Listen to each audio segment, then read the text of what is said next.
gosh, okay. Okay. Hey guys, it's me. Everything's working, I hope.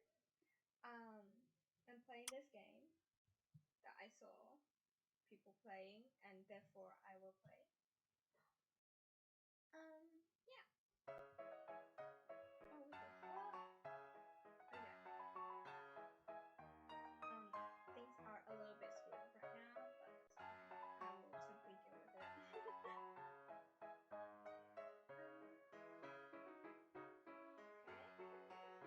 So I have no idea what this is. Also, my mouth hurts so much. Also, you probably can't hear me because my mic is too far away. Okay. Let me change settings.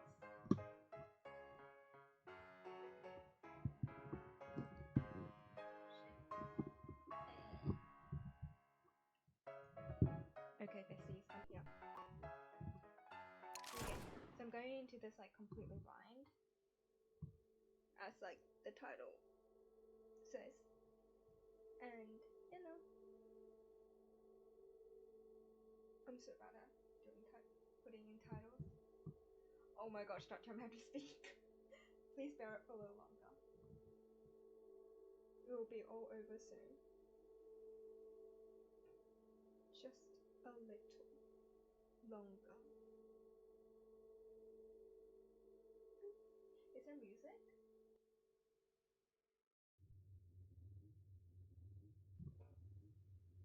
Is there music?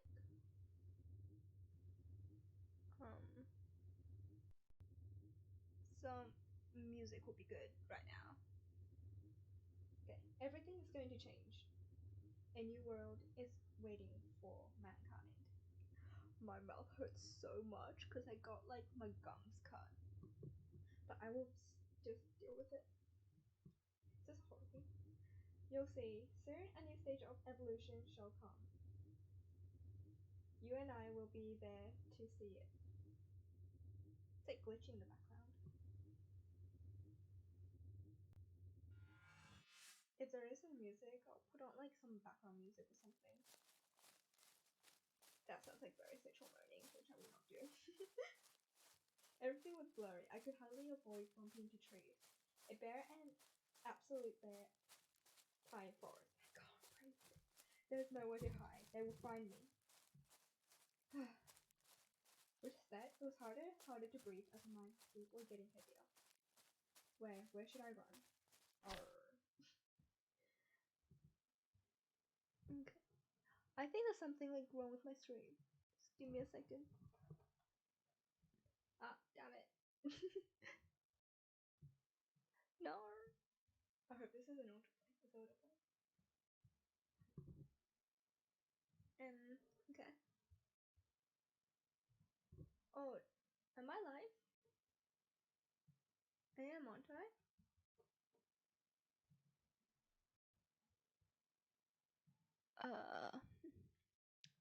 Bear with me for a bit. Okay. Yeah. I already said the damn it before. Yeah. Okay. Hello? Okay. It wasn't me glitching. I was so scared. I'm gonna glitch every time. A grey putty sketch right out in front of me. A cold drop fell into my eye and made me close my eyes tight. Where was I? How did I get here? My head felt heavy and I could feel pain growing stronger inside of it. It was hard to think straight. I tried to move, but I couldn't control my body. Raindrops started hitting my face harder, and along with the noise of the upcoming storm, I could hear human voices nearby. I don't know how I chose this game. I'm really bad at reading. I closed my eyes again and tried to focus. Suddenly, something ice-cold touched my cheeks. Kinky. Three big figures were leaning over me and started discussing something loudly. Still kinky. Do you know this guy? Maybe he is a fugitive or a spy. Ooh. As soon as I reached my destination, while blackening out, I blurted something I shouldn't have.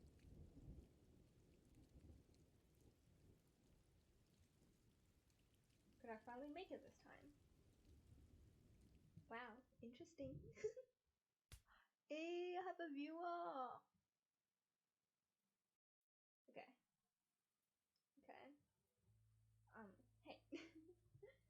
I'm just playing this game called Guilty Parade.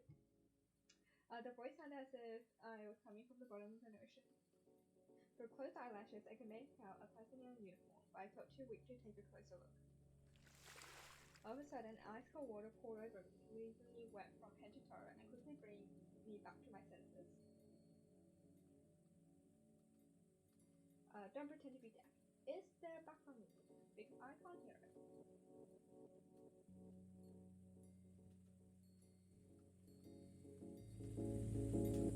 Oh, there is. Okay, it's just me who can't hear it. That's a little bit of a problem.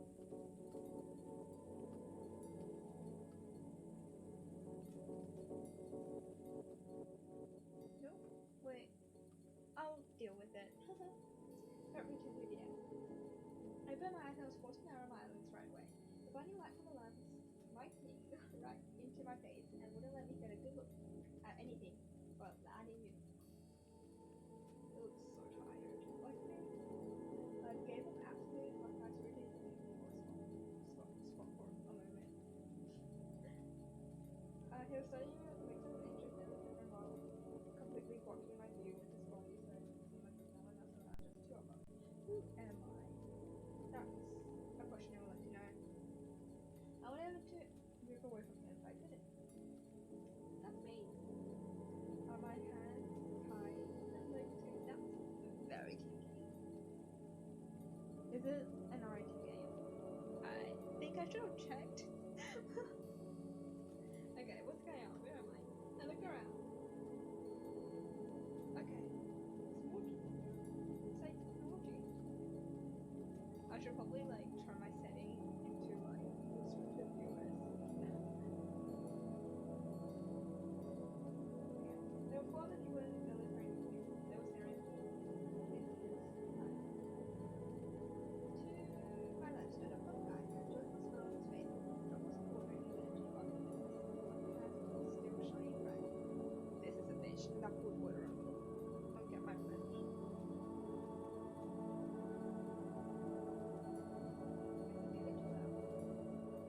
I'll turn it down. Is it still too loud? Is it still too loud? Okay. Wait. Turn it down more. I'll get a better mic one day, I promise.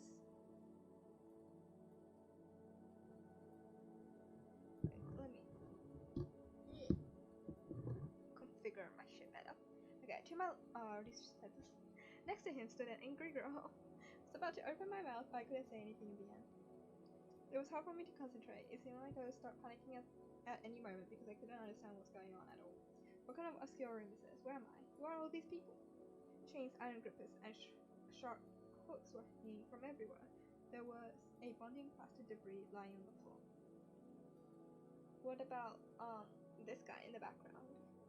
I started breathing heavily. I got really scared because of a feeling of complete emptiness in my head. I couldn't remember anything at all. My heart was pounding in a frenzy. Who are they? Where am I?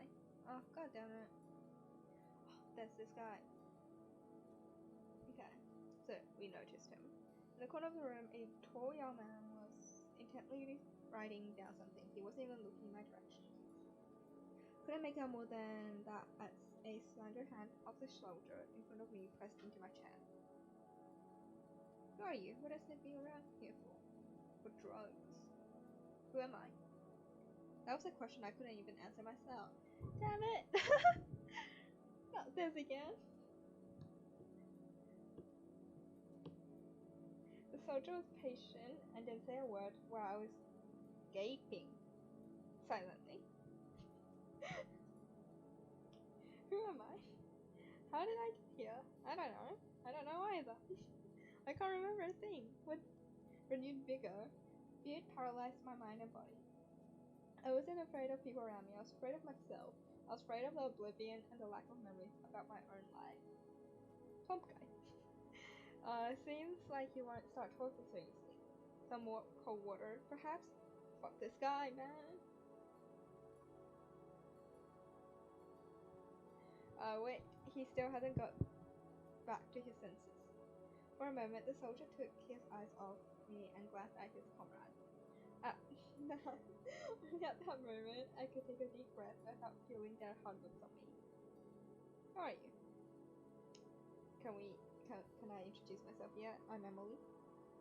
He was persistent, and it seemed like he could see right into my soul with his black eyes. That scared me even more, and even though I had nothing to hide, my intuition told me not to give away my feelings. Sorry, I don't know why I did that there. Intuition is not a hard word. What is the purpose of your visit? I didn't answer. Where are you from? Me. ...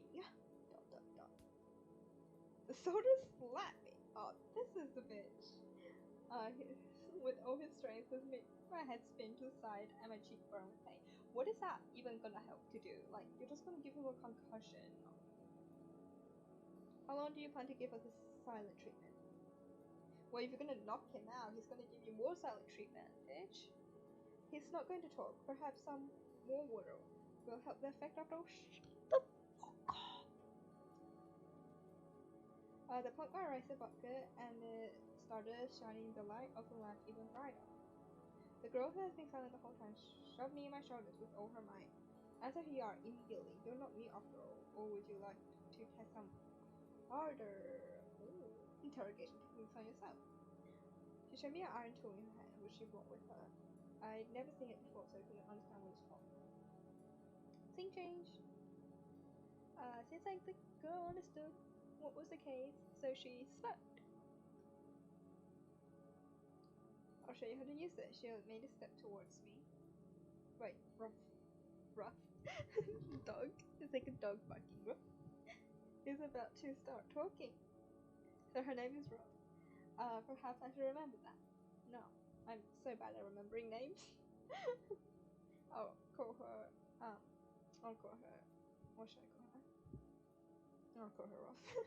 It's her readiness to use brutal force and continue to keep silent. What is my problem? I would slap myself too.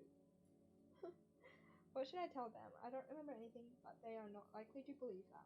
I don't even understand where I am and what is going on. What should I do? So many questions. Well, are you gonna talk or not? Oh, okay, I get options. Is there like multiple endings for this? Doesn't matter what I choose. Should I continue being a little bitch and stay silent? Oh, I'll stay silent. Oh, that's me. I finally see myself. I'm hotter than the whitehead guy, so it's fine. Everyone's staring at me without looking away for a moment. I couldn't find the right words to answer. Hey, listen, at least tell us your name, will you? I remained silent. No! I love telling people my name. Tomka. Oh my gosh, she looks so scary. Yeah, the ice water has the ability to loosen anyone's tongue. At the very same moment, ice water poured over my body. My teeth started clattering from the cold, and my skin's covered with goosebumps. Well, Mr. Nemo. How does he know I don't have my memories? I didn't say that. Stay silent. Would you prefer a more brutal interrogation? How do you learn his name? Are you serious, Oliver? Do you not know what the Latin word for Nemo means? I thought it was a common concept.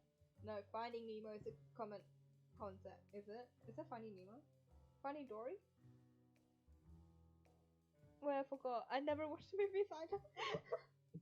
It was still hard for me to grasp what was going on, but nobody wanted to believe them. Hey you, Nemo. Are you going to talk? My name's Emily. I looked up at Ruff. I think it's better to confess. Perhaps they could help me somehow. I think I have amnesia. No, that's more lame. Should just like stay silent all the way. That would be funny. I bet people with amnesia can't talk, can they? Does it really work this way? Does she not know what fucking amnesia is? Does no one here have a brain? The guy in glasses was just slightly making notes when we talked. Guy in glasses? Perhaps his skills are still with him. It's just that he doesn't have the memories. Or maybe I don't know what amnesia is. I think it's me who doesn't know what amnesia is. Silence fell. My insides got cold once again from the intense gaze of the black eyes. This guy? I feel like he's gonna be a main character. The nameless soldiers do not believe that. Don't you think it's way too convenient, Mr. Evans? Just tell people that you have amnesia and run away, you'll be clear of all suspicion? Is that what you're thinking? No, it doesn't work that way. You are lying. Fuck you. Out of nowhere, eyes water oh my gosh. Poured over me once again. The interrogator bounced back as he clearly hadn't expected that. The piercing cold overwhelmed me with stupor. What the hell are you doing, Oliver? Why did you do that? They started talking over each other while the guy strained to laugh quietly and crackly laughed at me. How do you laugh quietly and crackly? Okay, I guess that's how I laugh. Okay. Well, we're even lying after all. And according to the manual rules, there should be punishment for disobedience and withholding information. A man in snow-white uniform standing in the shadow of the room this whole time interrogated the quarrel that nearly started. I need to learn how to read. Enough. I will deal with this from here. I should start putting on voices. Yeah, that's a good idea. When he approached, the soldier humbly made way for him. Seemed like he was in charge there, and actually, he looked much older than the rest.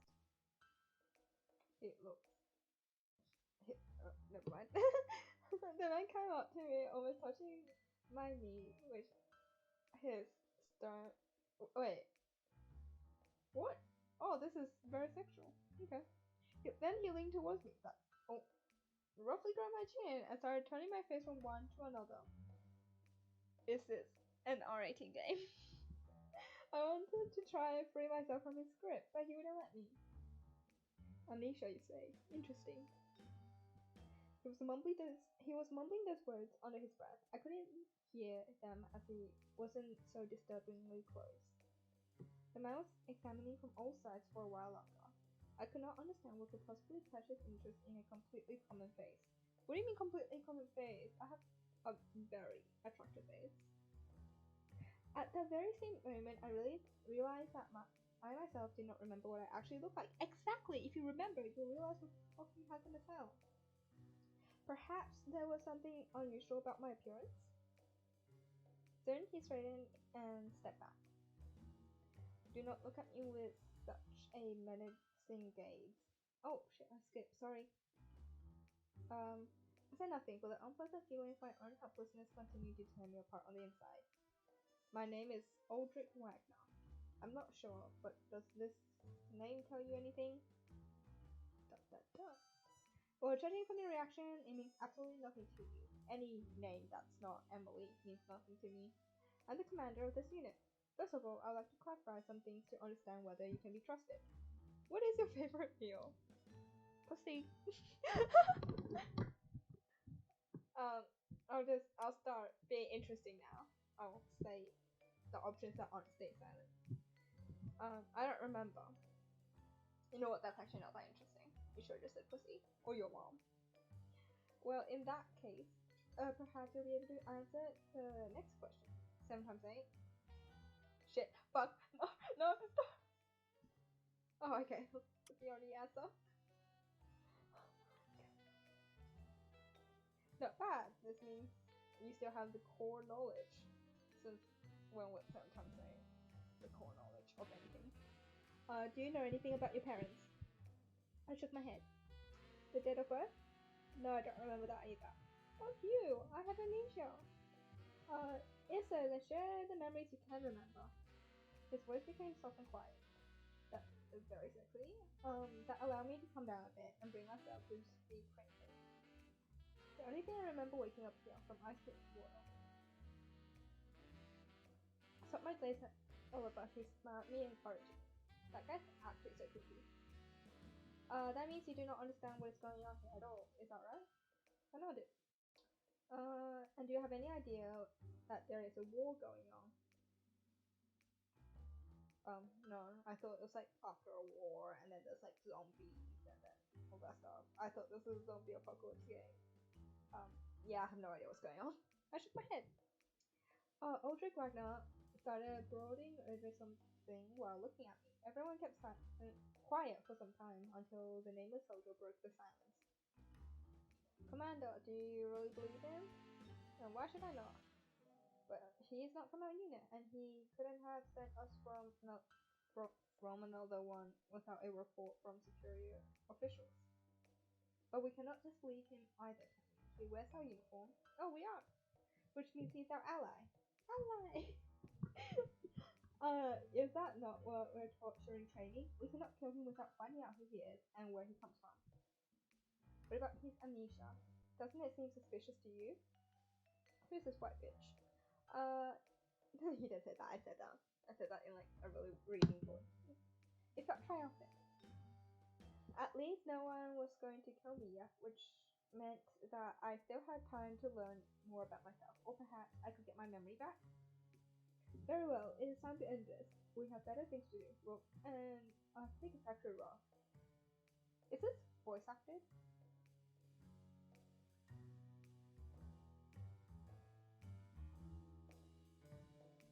I have a feeling it isn't.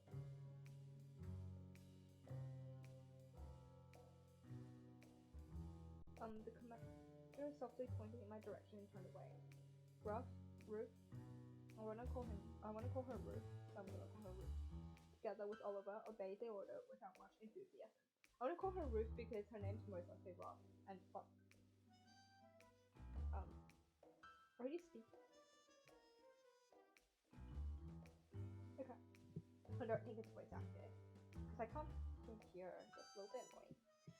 Now, Nemo will come with me. I will need to call someone, and we will decide what to do with him. In 1 hour, you, Oliver, come visit me in my office. From this moment forward, you'll be taking care of this lad. No, I don't want him to take care of it.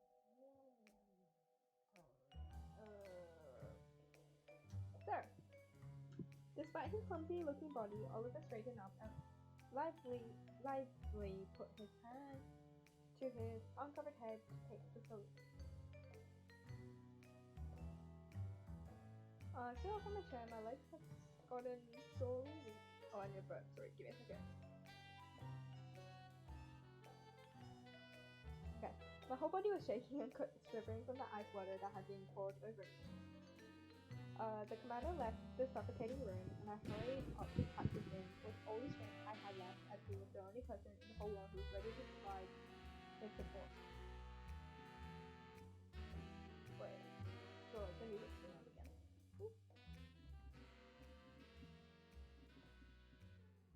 Just as the door was about to close behind me, I looked over my shoulder, and my eyes met the lifeless and absolutely black eyes of the soldier, whose name was still a mystery to me. This guy is definitely like one of the main characters. What the heck? They make it so obvious.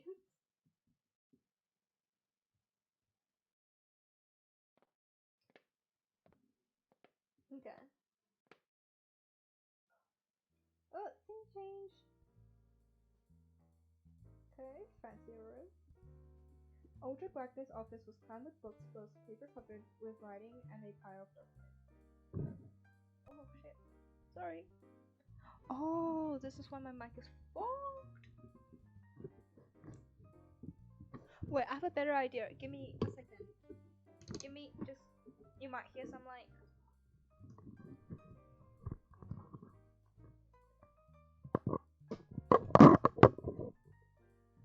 Can you guys hear me better now? By any chance? Oh, okay. Okay. I might play back like on my laptop so I can hear me.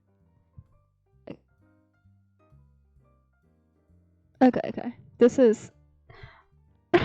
Evie was right. I just had to like tape the mic to my like face, and it's working. A big and evidently expensive globe caught my attention. As strange as it was, I knew the world structure quite well. I could count, write, and read, but memory about myself was still absolutely blank. So I'm like every other protagonist. I am not special. That is kind of sad. I was calm but perplexed. Who was I in the unknown, but theoretically familiar world? What did I have to do, and did I even need to? I feel like I read that so wrong. Oh my god. Okay. Aldrich Wagner carefully closed the front door, and he was also carefully but intensely eyeing me while I was looking around his office. Oh, I feel so illiterate today. Actually, I feel so illiterate every day. Do not be alarmed. Come on in and take a seat here. He pointed at the armchair near the heavy oak table at which he sat himself, but I rejected his offer and continued standing next to the front door. Do not be afraid. Come closer. You and I need to talk some more. You do not need to be afraid of me. I believe you, and I know that you are not lying. I think I'm lying, not gonna lie. I furrowed my brow and hid my hands behind my back. How do you know that? Have we met each other before? Am I still wet? I would not say that, but simply believe my words, just like I believe in your amnesia. I don't trust this guy. I didn't reply. Wagner didn't say a word either, waiting my reaction. So are you going to call me? I'll call some high authorities to decide what to do with me? There's no need for that for now. I think in any real scenario there is, but okay. Me. He noticed my confusion and quickly added, I will call them later. First, I would like to talk to you about something. I remained silent. Should I call you Nemo, or do you remember your name? Do I finally get to say my name? I shook my head. Well then, Nemo. What about your parents? I don't get to talk about my name. Damn. Do you remember anything about them? No, we've already been interrogated. I tried thinking about that once again, but my attempt yielded no result. Farewell, let us leave that aside. I want to offer you something. I think this deal will be beneficial for you. He looked daggers at me, but I didn't move a muscle. I haven't the slightest idea about what's going on in the world, so I can't even imagine how I can be of any good to you. Oh gosh, I started that. He looked at my puzzled face and sighed. There's a war going on. Humankind has almost outlived itself, and a new era is approaching. However, not everyone wants this new era to come, and that is what causes the conflict which developed into a clash of arms of the two sides. Okay. The squad under my command is a special one. Many of them are talented and skilled fighters, but I, the commander, still do not know everything about them. I need your help.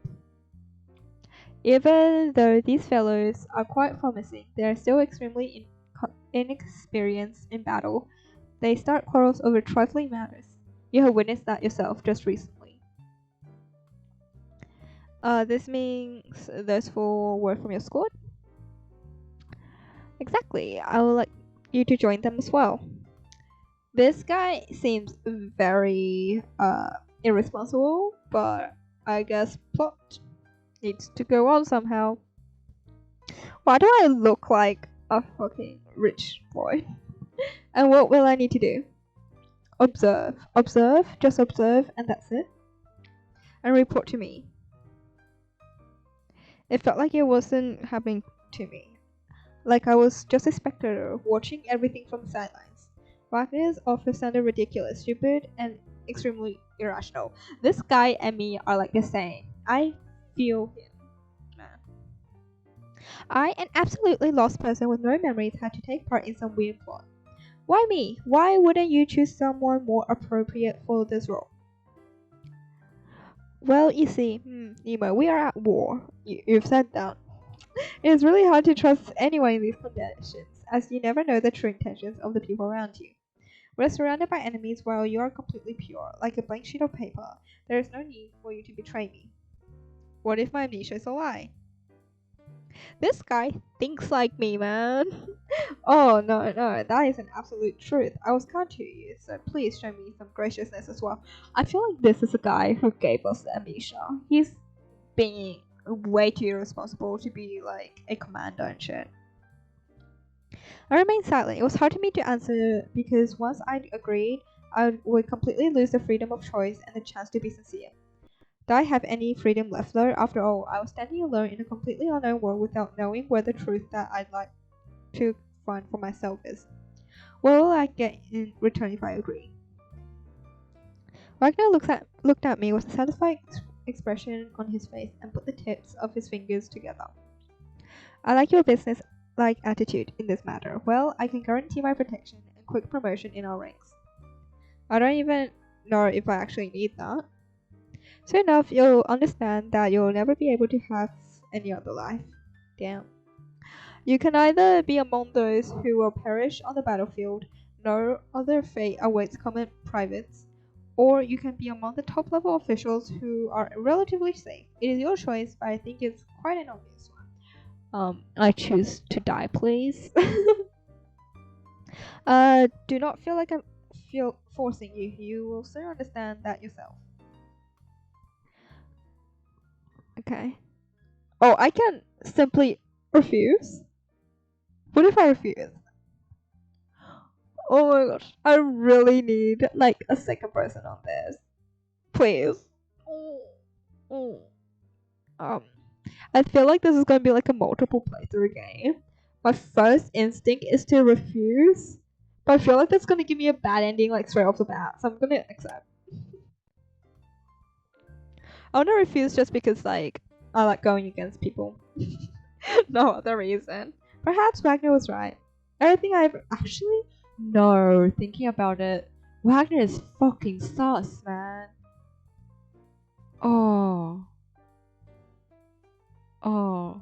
Okay. Okay, let's just keep going. I made my choice.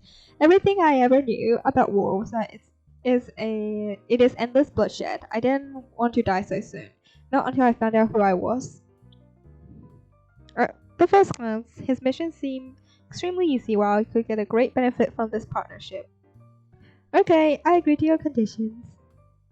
Well done. I don't know why I croaked there. I sound like an old grandma. Well done, and you will make the right choice. Wagner stood up from his seat, walked around the table, and patted me on the head. You won't trust me. I'm on your side, and I wish you no harm. I need an ally, and I hope you'll be committed to this small mission. Maybe I should have chosen refuse. I feel like he might have just shot me right there and then if I refused, actually. Oh, okay. No point dwelling on it. I did not share his optimism. What exactly do I need to do? Watch him and talk to them. They should have secrets I do not know of yet. Yeah, he's fucking sus. He's like in charge of these guys and he doesn't know shit. And he wants to know like their secrets? What the fuck? Anything you manage to find, you should report to me. I will call you over myself when the time is right. Oh, okay. I nodded. I don't really enjoy being his lapdog right here. Wait, is this a safe? I should have saved. Oh well. Not only did I have suspicious amnesia, from that moment I was also a real spy of all things. The short silence inside the office was interrupted by a loud knock on the door. That must be Oliver. I called him over earlier. By the way, I still have another small task for you, but we will talk about that later. For now, you should go meet your new comrades. He pushed me on my back towards the front door and opened it. He's way too touchy for my liking. Standing behind the door was indeed smiling Oliver. Oliver, Nemo is one of us now. Take care of him and make sure he has everything he needs. I will soon get more information on him, so please be kind to him. There's no need for extra suspicions. I would like to enter my name. Oh wow, it's been half an hour.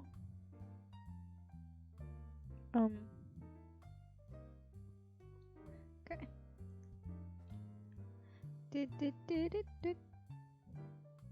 Give me a second. I'm trying to figure technical difficulties. Okay, I don't know why I'm so. Okay. Wagner drew Oliver aside, talking something quietly. That's sus. I was looking right in front of me, and I couldn't see anything. Are you blind? Do we need glasses? It seemed like my life among strangers in a wild and bitter world was just about to start. I was not ready for that, but I knew I would do anything I could find to find out the yet unknown truth and about myself. With heavy thoughts, I made a step towards the start of a new life.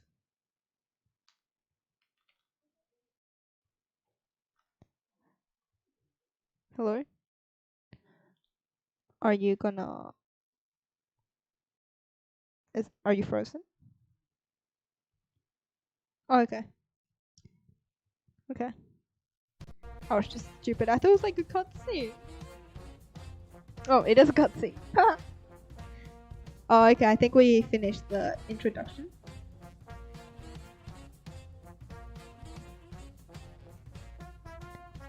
Is there music?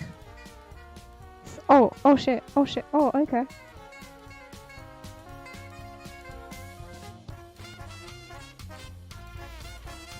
Oh, there is music. This is really nice music. Oh, that's a lot of characters.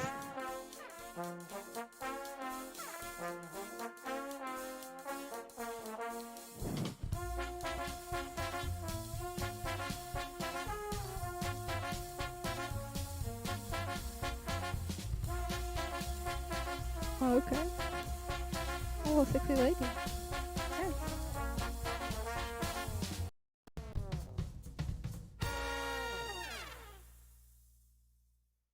Guilty Parade. I still don't know what this game is about. Episode 1! Yay, we're up to episode 1! I look very hot though.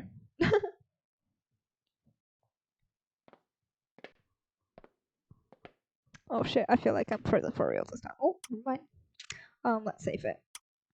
Oh, it's Tuesday. Together with Oliver, we went downstairs to the ground floor. Was the commander nice to you? Why would he suddenly decide to trust you so much? His concern seemed funny to me, as just a while ago he poured ice water over me without a hint of hesitation. Yes, everything's fine. Wagner wants me to learn the ropes and meet all of you. In the meantime, he will try to find out something about me. Are we allowed to tell these guys that we're meant to be spying on them? I feel like we could totally pull like a double spy situation. Oliver got lost in thought for a few seconds. Very well. However, I need to deal with something right now, so I won't be able to introduce you to everyone. I need to finish writing a report. I will need to submit it tonight. Don't worry, I'll manage by myself. Oliver seemed much more cheerful. Then let's do it in the following way. You will go to the linen room and take the bed sheets and a dry uniform. Just don't go out of the barracks. A bit later, I will find you myself introduced to our squad. I have to do chores. I nodded. That seemed like an easy task. Oliver beamed with a broad smile. Did I skip something? Okay. Don't be afraid of anyone. Everyone's nice here.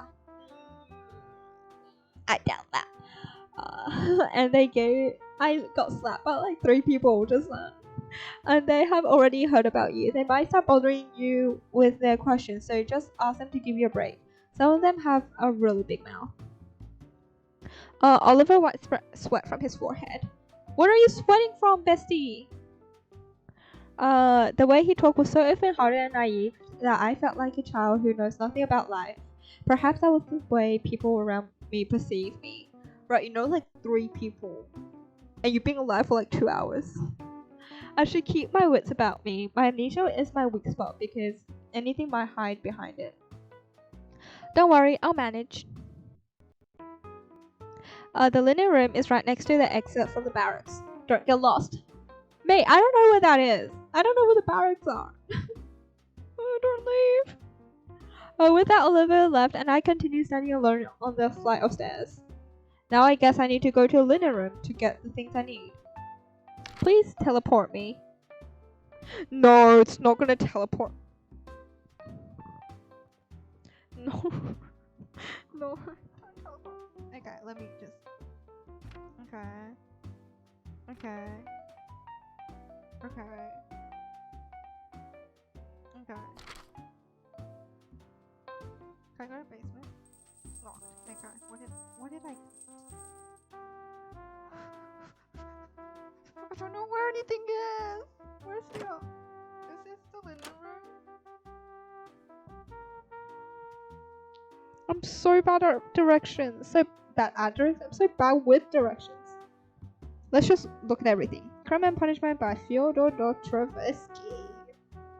I just butchered that so much. Seems like someone could have finished the book yet. Dreiser, Tolstoy, go in. Authors of classical literature. Does someone really have time to read at the time of war? I know many authors, but when did I read their works, I wonder? I don't vibe with that. I don't know any authors. Oh, I already said that. Oh, what's this? A door? It's locked. Of course it is. Where does it lead to, I wonder? Oh, okay. I didn't read that, but it was something about wars, weapons. I think all atlases and maps are collected there. Here, there is a handwritten note on the cover of the old world. What does that mean? Oh, this is red. Oh, okay. We've been new. Let's go this way first. Is this the dorms? Someone gonna pop up? No. So much to look up though. Someone's towel is very damp and doesn't smell that nice. Why do you smell it? A green scarf. It looks long wearing and seems like it was hand knitted.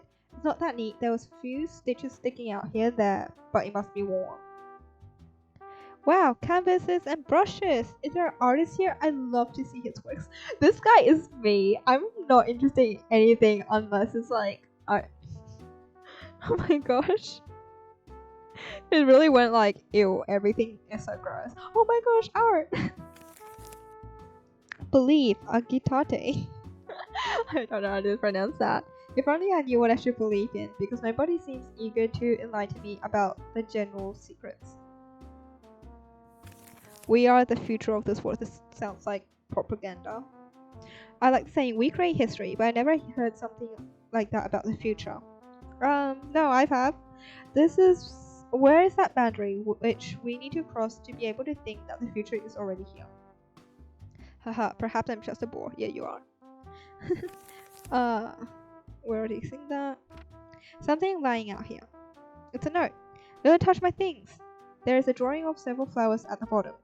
What does that mean? It appears that there is a bookworm here. I'm well familiar with classic prose. Maybe I'm also a bookworm. I'm not sure. Oh, I am not. There are so many notes here. Remember, my name is Wolfgang. Do not eat things before going to bed. Sleep becomes restless afterwards. Labor is a friend of your health. Doris is on duty in the morning, not me. Don't be fooled by these provocations. What does Wolfgang write down of this? Maybe Wolfgang has a bad memory. You can't judge, you have amnesia. Beautiful flowers. I didn't expect to see anything like this here. A white box, nothing special about it. Then why do we look at it? Oh, I guess here. No, I won't go there. There's nothing for me to do there. You little bitch. Oh. Okay, we can go this way. We can exit. Oliver has forbidden me to leave the barracks. Don't be a little bitch. We can leave. We can sneak out. Nobody has to know.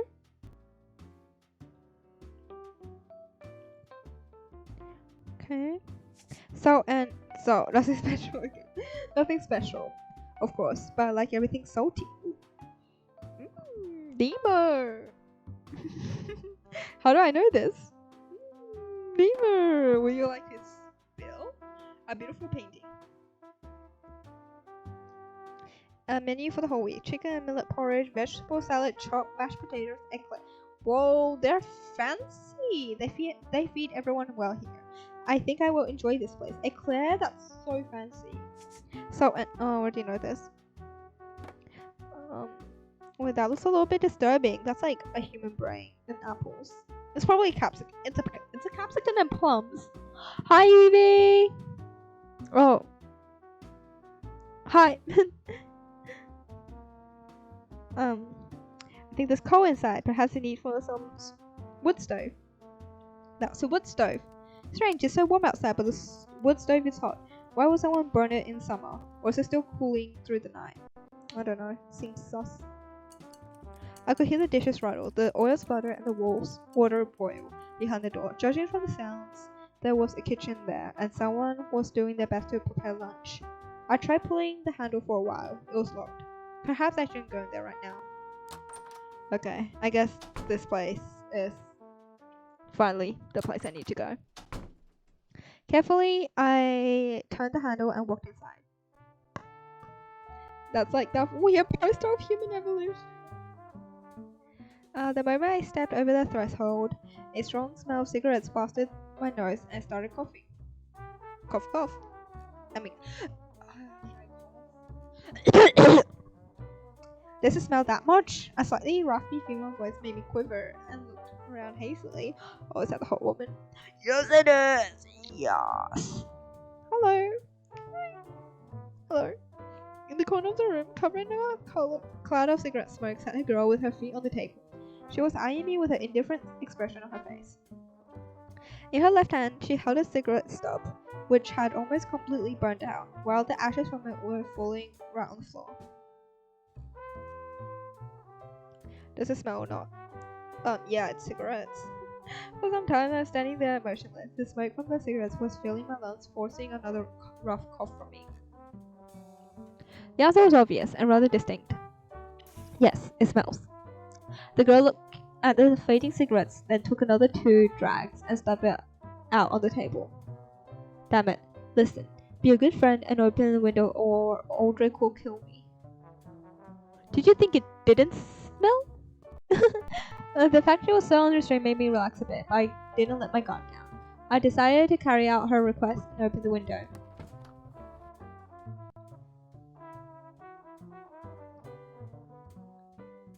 The fresh air slowly started replacing the old stench of the cigarettes, while the girl was painfully trying to cast the clouds of smoke away from herself. We kept silent for about a minute. After some time, I understood that she didn't even think about starting a conversation. Considering my extreme interrogation just a while ago, her current indifference surprised me. What if you change your stream title? What do I change it to? I don't know. I am bad at writing titles. I'm bad at coming up with names. And that's like all I'm bad at. Otherwise, I'm kind of a genius. I was the first to make a step towards her and start talking. Oliver sent me here to get the uniform and the bed linen. According to Wagner, I'll be part of your squad. The girl ran her eyes over me and head to toe, then a bit slower from head to toe. Then she started examining her nails with an unconcerned expression on her face. Who did that to you? Why are you all wet? Am I still wet? Oliver, I have been interrogated. Oh yeah, it's like my mic louder. Yeah, I know how to change the title. I just don't know what to change it to. I see, he likes water. Hell yeah, I did your like advice. I taped it to my face. Make it clickbait. Okay.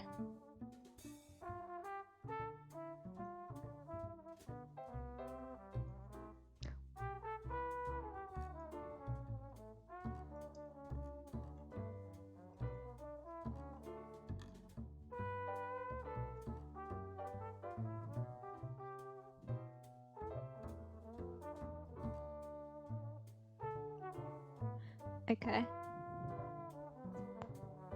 PNG YouTuber plays Sussy game. Okay, I put getting a harem in Guilty Parade. Hopefully, I put hopefully in there because this man's got no game so far. Oh shit. Oh, sorry man. I see, he likes water. Also, he said he likes salty things. Isn't that like really sus? He likes water, he likes interrogation, and he's just... So you say that you're Nemo, the guy with no memory? I nodded. Dry yourself with that white towel and I'll go get your uniform in the meantime. I mean, you already have a harem of Scaramouche. Yes, I do. I have my 4 Aussie Scaramouches there. Oh my accent just got really Australian just then. The girl quickly put her feet down to the floor and stood up. I noticed how tall she was, perhaps even too tall. Next to her, I looked like a small boy. She straightened her skirt and went out, leaving me alone in the room. By that point, my hair had dried, but the shirt was still wet and sticking to my body unpleasantly. I think the main character here is a bottom. I grabbed the first towel that I could reach from the neat heap of the towel and wiped my hair, face, and neck. It didn't take my new friends long. Soon she returned, and without any further ado, threw a heap of clothes at me. I hardly managed to catch it. Bottom behavior. I forgot to mention, and you never asked, my name is Helga. Nice to meet you, Nemo. She extended her hand for a handshake, and I held out mine in return. Helga's grip was strong and confident, while mine was unsure and careful. See? Bottom behavior. You can change here. I won't look. Helga sat back down at the table. It seemed like idleness bored her. She was taking matches from a box, firing them for a few seconds. The expression of indifference would not leave her face. I went behind the shelf with bed linen and changed my clothes with a slight feeling of uneasiness. After that, I went back to Helga and tried starting a conversation with her to clarify at least something for myself. How many of you are here? Do you all live here? In reply, she gave me a puzzled look and an ironic smile. Why don't you ask Oliver? It's his duty, so let him deal with you. He calls the shots here after all. What do you mean by that? Is he in charge of your squad? No, the fucking commander is. We just met him. Okay. Helga's eyelids narrowed and she leaned back in her chair. Yeah, oh, okay, never mind. Yeah. Wait, who's the fucking commander then? He does his best, but he forgets that we all have our own heads on our shoulders. Rather, tell me, where do you come from? Okay, is she stupid? I have amnesia. I don't remember anything. So you don't know about the mess going on in the world either? No, I have amnesia. Apparently so. Would you mind telling me about it? For some time, Helga was playing with matches, and then she looked at me from under her eyebrows. That's a weird sentence. Look, kid, you're somewhat suspicious. Let's leave that aside. Let someone else take responsibility for enlightening you. I didn't try to continue that meaningless conversation. I didn't want my persistence to spoil my relationship with Helga. See? Bottom behavior. It's already pretty spoiled. Soil? I still need the bed sheets. Oliver asked me to take them. She ignored me and put the matches aside. She then started looking for something on the shelves and the wardrobe behind her back. Where did I put it? After a few minutes, Helga looked at me. Tell you what, Nemo, you'll be me a pack of cigarettes and then I'll give you the bed linen. What? Or we can tell on you. Like a little bitch. She was waiting for an answer. Helga's offer sounded rather serious. There was no doubt about that. A pack of cigarettes. Seriously? Where will we even get that? This is an unexpected deal. Bewildered me, even. Helga. Oh, I need to stop skipping the dialogue. Helga raised her eyebrows. I gave it to Ruth. You've seen her already, am I right? Yes, she was present during my interrogation. She's somewhere in the barracks, don't get lost. The same bored expression she had during our conversation, she started examining her nails. It became clear to me. Our discussion was over. Now I need to find Ruth and take the pack of cigarettes for Helga from her.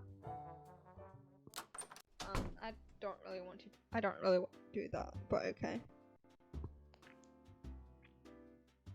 Where are we? I heard Ruth's steps. Ruth's steps? I heard footsteps in the hallway. Ruth appeared from around the corner and stopped at once. It seemed like my precious didn't cheer her up that much. For less than a second, she stood there all perplexed and rushed in my direction. My mouth is starting to hurt. Give me some time to drink water. About water, I mean caffeine.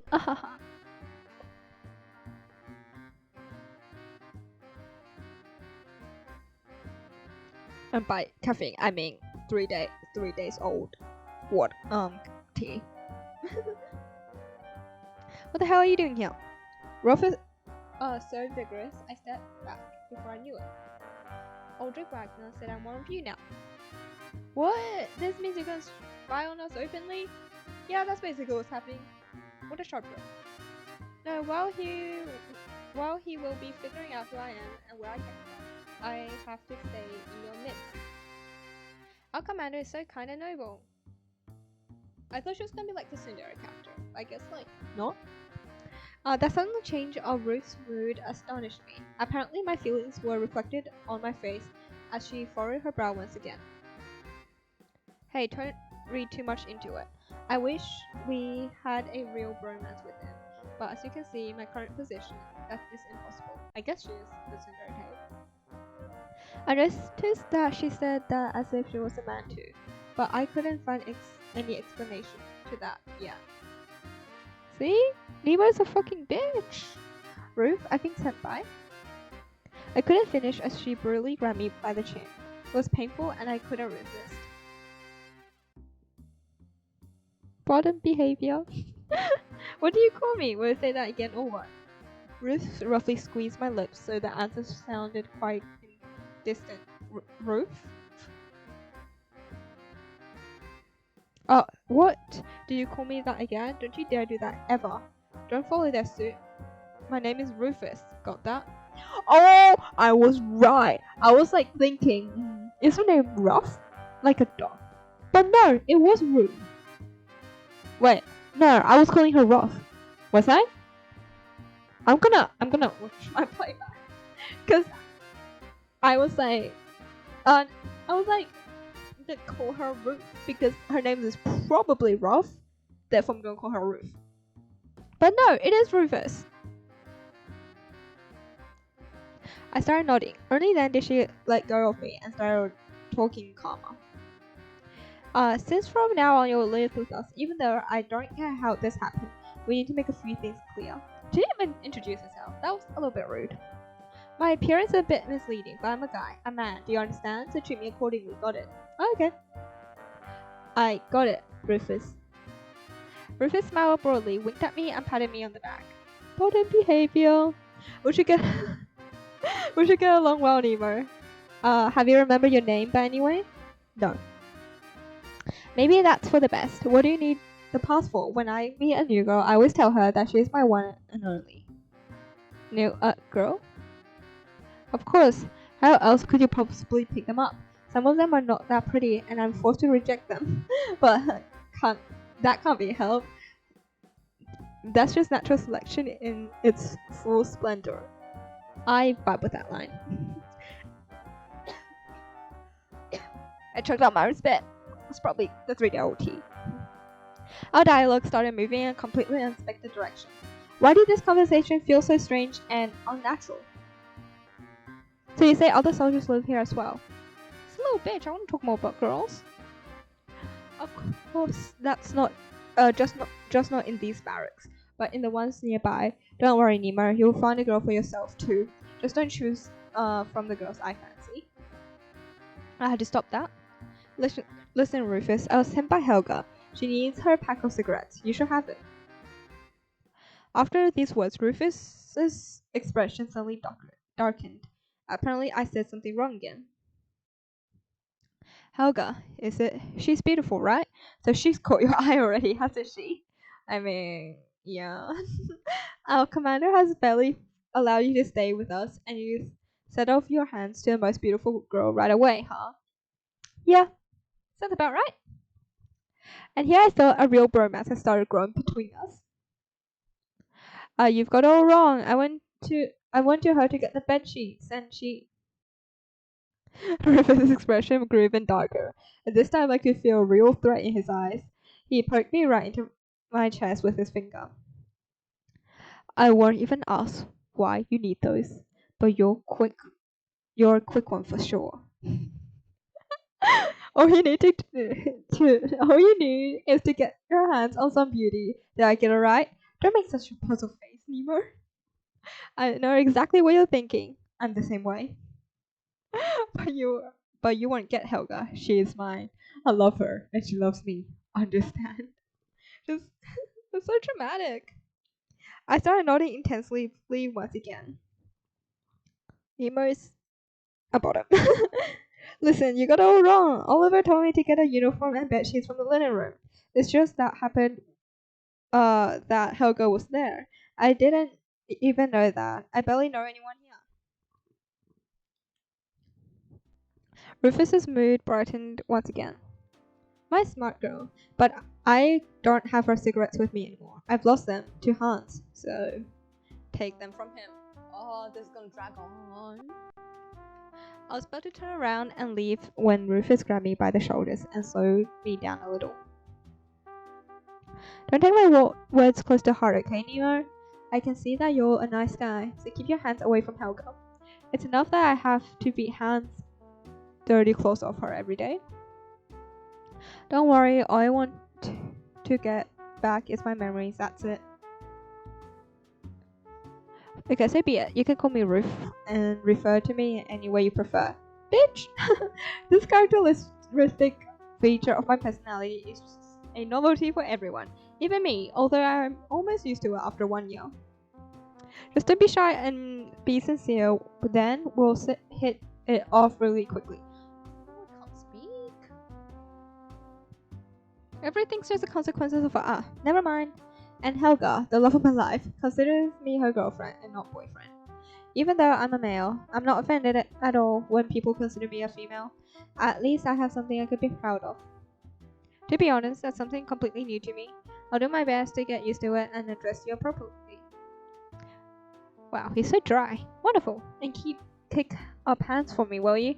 Tell him that yesterday during dinner, Helga was looking at me and not him. Tell him she said so herself or something. I'm counting on you. They're lying. Actually, Helga's mine now. I just decided that. Smiling, Ruth gently patted me on the back as if to say goodbye, and then she pushed me forward. Isn't his pronouns him? I think. Who are we again? Nemo? Oh yeah, Nemo. It's just rude. Anyways, now I need to find Hans. According to the description Ruth gave me, he is not the most pleasant guy, but I have no other choice. I need that pack of cigarettes. Or we can go tell on Helga with Oliver. Where do I have to go? Find Hans. Where the fuck is Hans? Not here. Here? Here? No? Wait, maybe he's in the kitchen actually. Let me check. Nope. I'm so bad at directions. Canteen. No, I was just at the canteen. Fuck. Wait, we're walking circles. Perhaps Hans was there. Oh, okay, we did find it. I opened the door. At first, I thought there was no one there, but suddenly I saw someone's head behind the boxes. Leave me alone, please. I'm very busy right now. We talked about this, Hans. The one who spoke didn't even look at me. I was about to open my mouth and ask Hans whereabouts when the quiet voice started sounding more insistent. Please, leave. I thought it would be inconsiderate to disturb someone who was busy with an important task, so I left. I had to continue my search on my own. Bitch, it would take like 2 seconds. Where's Hans? Oh, that way. The troubles of playing out a little bit. Oh, no. Where are we? Help. Where am I? Where am I? Where? Oh, exit. Oh, there he is. I thought we weren't allowed to go outside. Okay. Once I went through the door leading to the veranda, I noticed a soldier. He was sitting with his back to me, and didn't hear the door squeaking behind him. He shrank into himself and was trembling slightly from time to time, as if he felt extremely cold in that hot summer day. A butterfly was flying around him, and another one was sitting right on his index finger. He was studying it carefully from all sides and was whispering something under his breath. Lovely butterfly, you must feel really warm in the sun. I decided to interfere. What? Okay. Sorry for disturbing you, but have you seen Hans? The soldier turned his head and looked at me with a calm thoughtfulness in his gaze. Oh, he looks like an ugly rich kid. That's me. He was stuttering a bit and seemed sad. Actually, he seemed sweet. I was surprised as before I met him. I had a slightly different impression of that guy. Ruth's description portrayed him as a completely different person. I'm Nemo. You must have heard of me already. Yes, a spy who doesn't remember anything. The other guys told me about you, but I thought you'd already left. Is that what you ought to do? According to Reg, all suspicious individuals should be sent to the main headquarters, but we have never mistaken their soldiers for ours. There? Who are you talking about? Nemo, how can you not understand? Is it due to amnesia? Do you not know who we're fighting against? The answer seems obvious, against humans, but why? Correct. With that, Hans became quiet, and I was in no hurry to violate the silence that emerged between us. Perhaps at least he wouldn't talk in riddles. And why are you looking for me? It became clear that Hans wouldn't explain anything to me. Did it mean that the topic of war was forbidden, or would Oliver reveal all the secret to me later?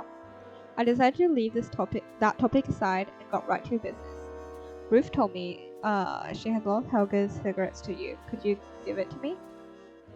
I didn't want to give cigarettes to Doris, but she needed them. She's cooking something new in the kitchen. We are going around in circles. She said it would be something out of this world, but actually she has never really succeeded before. Hans sniveled, squirmed, and then sneezed loudly, and beamed with a broad and carefree smile.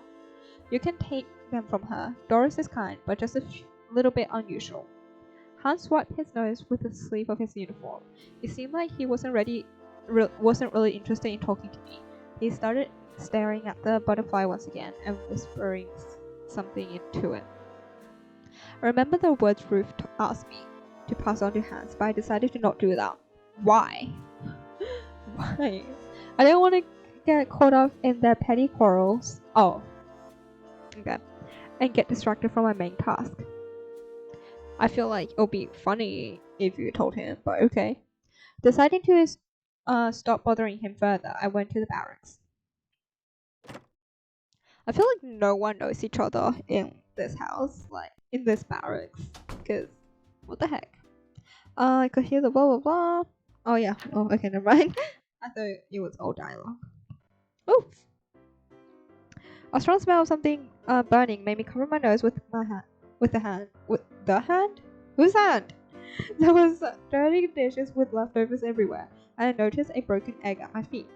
I found the girl I was looking for next to a kitchen table. She was busy cooking some extraordinary meal. Doris, right? Doris lifted her head. Oh, she's cute!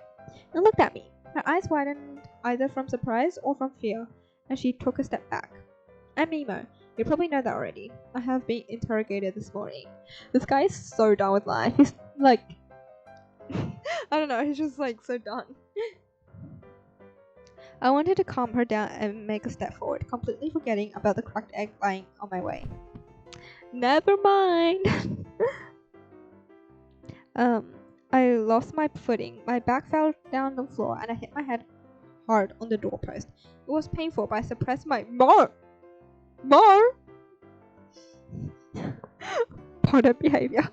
With all the strength I had. For a moment, everything went... They really decided to translate that as moan.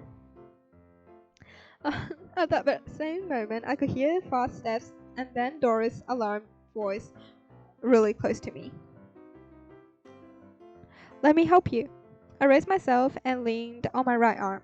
As soon as I opened my eyes, I saw something black right in front of me. At first, I didn't understand that it was Doris's skirt. She was standing with her back to me, on the slightly bent knees and turning over her shoulders. She extended her helping hand to me. Give me your hand. I felt extremely uneasy. I didn't know I could just hide my face that burned red from blushing and where it was best for me to look. But hardly overcoming my uneasiness, I took her hand and Doris unexpectedly easily set me back up on my feet. I mean, she was like a soldier, so I don't doubt her to be strong.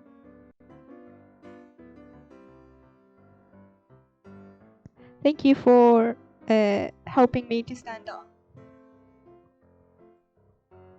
Did I get quiet? Wait, give me a second.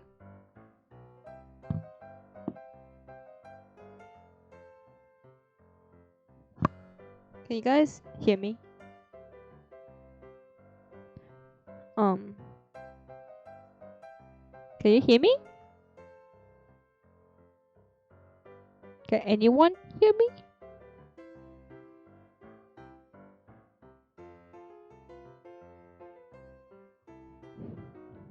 Oh, okay.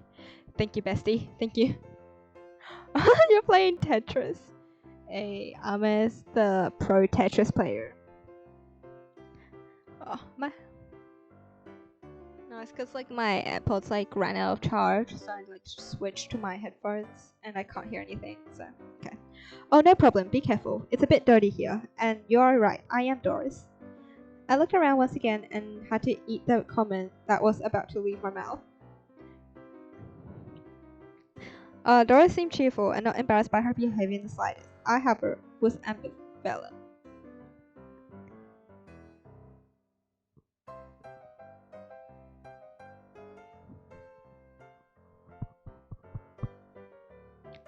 Listen, can I call you Omen instead of Nemo?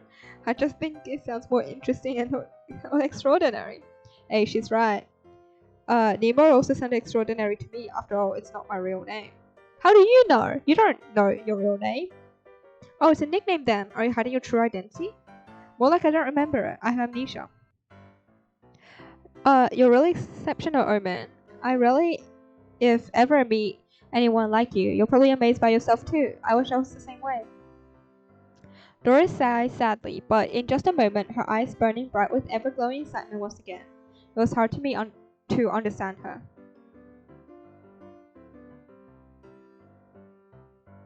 Sorry for interrupting your creative process, but I need Helga's cigarettes. I promise I bring them to her. No, don't tell me we're gonna go on another mission. Don't you dare bring her those. She'll just smoke every last one of them, and you can actually find so many other ways for them to be useful. Really, I've never heard of any other ways. It's all because of your amnesia. Come, I'll show you.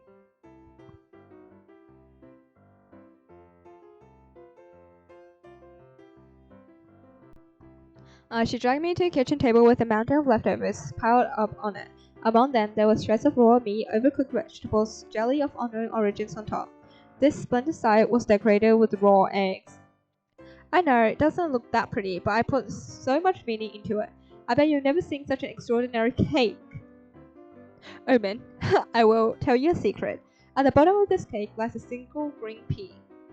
Usually, they'll decorate the cake with berries and fruits on top, but how vegetables any worse because they're disgusting. On note, I put the pea at the very bottom. What do you think? Have you ever seen anything like that? Yes, it's like the princess and the pea story. Just like in that one fairy tale. Hey, Omen and I are on the same wavelength sometimes, except for when he's being a bottom. We're on the same wavelength. Other than that, when that happens. Doris froze and her hand started trembling. That's not original. She said it quietly and flatly. She seemed frightened, but what was so scary about my remark? Instead of explaining anything, Doris thrust her hands right inside the meal she cooked and started digging into its bottom. What happened? Why are you doing that? She wouldn't answer, staring glassy-eyed right at her creation. Doris continued her strange manipulations. In a few seconds, or maybe minutes, she stopped and finally pulled her hands out. Found it! She looked happy once again, studying the smashed pea in her dirty fingers. Wow. I'm so thankful to you, Omen. If not for you, my cake would be mediocre. What do you think about it now? I didn't know the answer to that question. It hardly changed after she dug into that cake. It became more lopsided to the right. It was about to fall. The most important thing for me to leave was to leave before. Blah blah blah. It's very original, really. I never seen anything like it. Really? Honestly? Of course. What's the most original thing about it? It's like me in any test. I think vegetables. I think vegetables. I would never have thought of adding vegetables into a cake. Well, if even an eccentric guy like you would never have thought of that, then I did a really great job here. It was really hard to stop Doris. See, it's like she started coming up with something new, and I still couldn't understand what happened to the cigarettes. Helga's cigarettes. I bet she's the painter. Actually, I want to stick the. Oh, actually, she's not the painter because she would have been the girl storm, so we weren't allowed to go in. I want to stick the smoldering smoking cigarettes at the edges. That would be quite a sight. That's for sure. So, do you have them? No, I dropped in the male dormitory. Seems like Doris had finally noticed that her meal was gradually inclining and falling from the table. She shook her head and again with her bare hands started moving it to the opposite side so that it wouldn't fall. I didn't bid her farewell and left the kitchen so carefully that Doris turned her head to look at me. She wouldn't even think I was trying to escape from her. Okay. Male dormitory it is.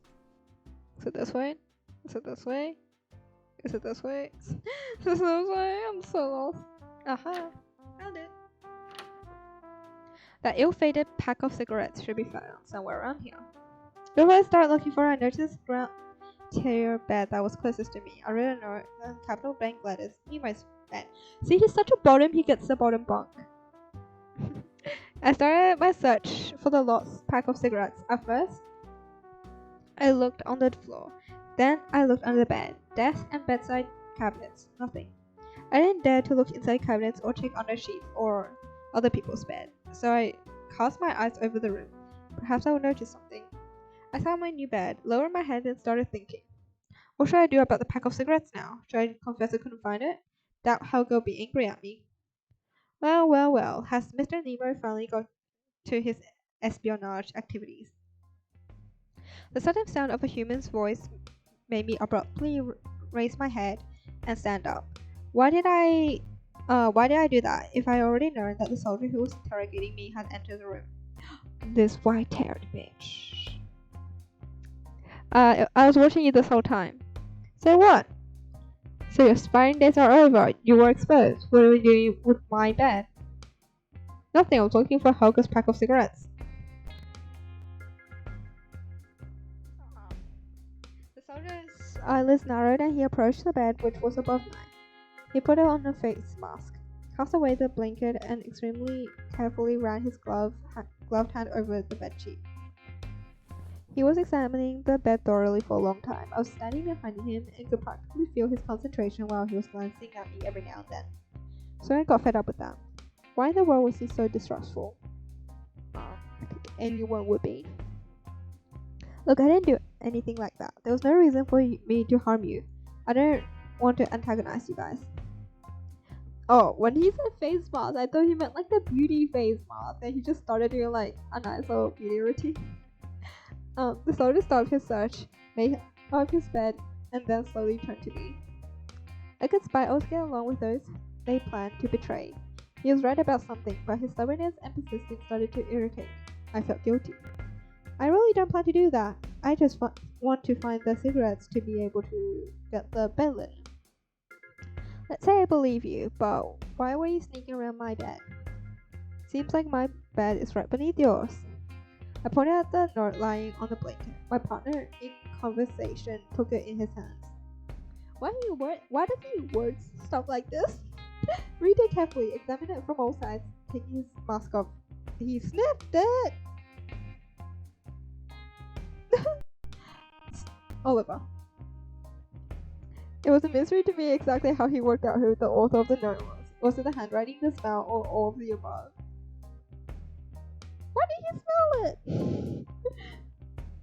If it was really written by Oliver, then the soldier who finds everything suspicious could make for a pretty good detective.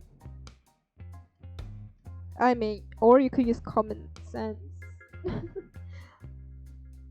Just don't think I believe everything you said, Mr. Nemo. You're too suspicious, especially your actions. Fine, just stop calling me Mr. Nemo. Just Nemo would be better. What is your name? The soldier kept quiet for a while, eyeing me carefully. My name is Yakov. You'll find that out from someone either way. Yakov, have you seen a pack of cigarettes here by any chance? Helga asked me to bring it to her. I saw only the wrapping. I found it under your bed, although back then it was still mine. I don't think the things inside were cigarettes. Most likely someone wanted me to think they were cigarettes. That person made a mistake. They thought I want to check its content and open the pack, but I don't act in such a predictable way. It either contains highly volatile poison or a bomb that will trigger you once you open the lid. He's really suspicious. Fools. I'm surrounded by fools. It's so dramatic. And what did you do? Did you want to know? Really, I sneaked into Elias's pocket when he was changing here. Soon, I will learn what was inside. I didn't really understand whether Yakov was joking or talking seriously. But he is your comrade. You're fighting alongside each other. How can you risk his life? Oh, come on. He's our strategist. We're not fighting side by side. He's blind. So he's the only one who wouldn't notice my manipulations, and he has nothing to lose. Can't see anyways. He's like, it's always like the white-haired guys. Come on. That was like the antagonist, protagonist, who's an antagonist, who's actually a protagonist, but it's actually an antagonist, but it's a good guy, you know, kind of person. I could feel the anger welling up inside me. I just realized I also have white hair. Teehee. With this kind of attitude, there's no wonder you don't trust people because yourself act as a real traitor. I did not say that correctly. You look so shocked. I ran out of the room without waiting for Yakov to respond. What would I not give to forget that surprised look on his face after my out of control rant? Maybe I stepped over the line. Maybe he wasn't maybe he wasn't serious. At that moment, I only knew one thing. I needed to find Elias to make sure he was fine. Where could Elias be? I don't even know who Elias is. So. Or maybe there's question marks on here. Nope, it's locked. Oh, it's just find Elias. Oh. No, being at the camping. Not the living room. Exit. Alice is not there. Oh, no.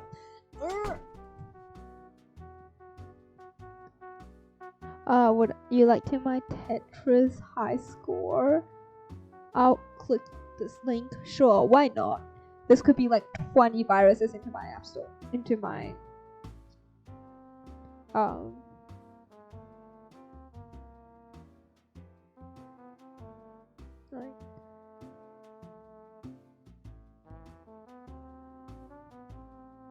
Oh, what did you say? That's not the right link. No, it's not. It made me go to like my Apple Music. It's 602501. That's very impressive. Oh wait, that is very impressive.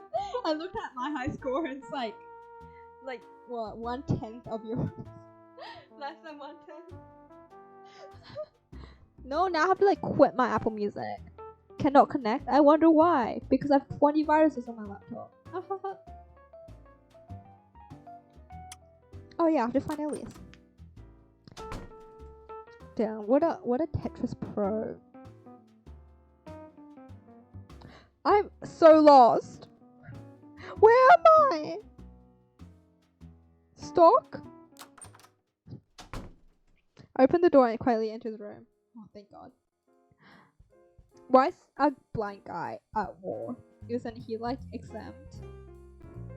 A soldier was sitting among the boxes. He was surrounded by paint pots. Oh, he's the artist. Okay. In his right hand, he was holding a smudgy brush, and there was a canvas on his knees. On approaching, he lifted his head and looked right in front of himself. I could see his eyes behind his long locks of hair. The soldier lowered his head as if he was listening to my move very closely.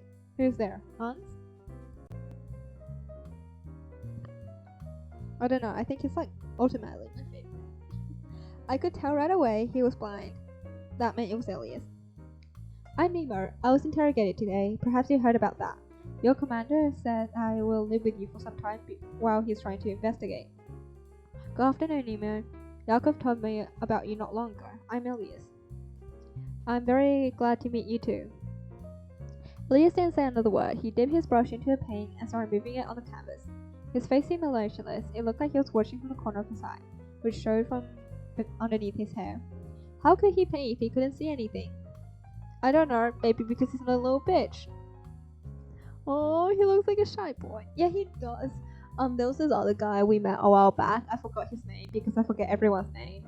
But he was really cute. He was like stuttering. But he was kind of rude actually. Anime product vibes. Yeah, emo anime product vibes. Oh my gosh, Kaneki? Blind Kaneki? Is that you? Hentai product. Like if romancing, if I get a harem, here's the first one in. I can't see vibes. Okay. May I have a look at your painting? I would love to look at. Why does he look like a 12-year-old boy? Oh, I thought he had a blindfold on. It's just you can see his like white irises. No. Elias tilted the painting towards himself to block it from my view. He was outright frightened. If you don't want to show it, then I won't look. Yeah, that's what I said. He looked like a tiny little kid. My painting is not yet finished. I don't want anyone to see it like that. What are you painting? What I see. That sounds interesting.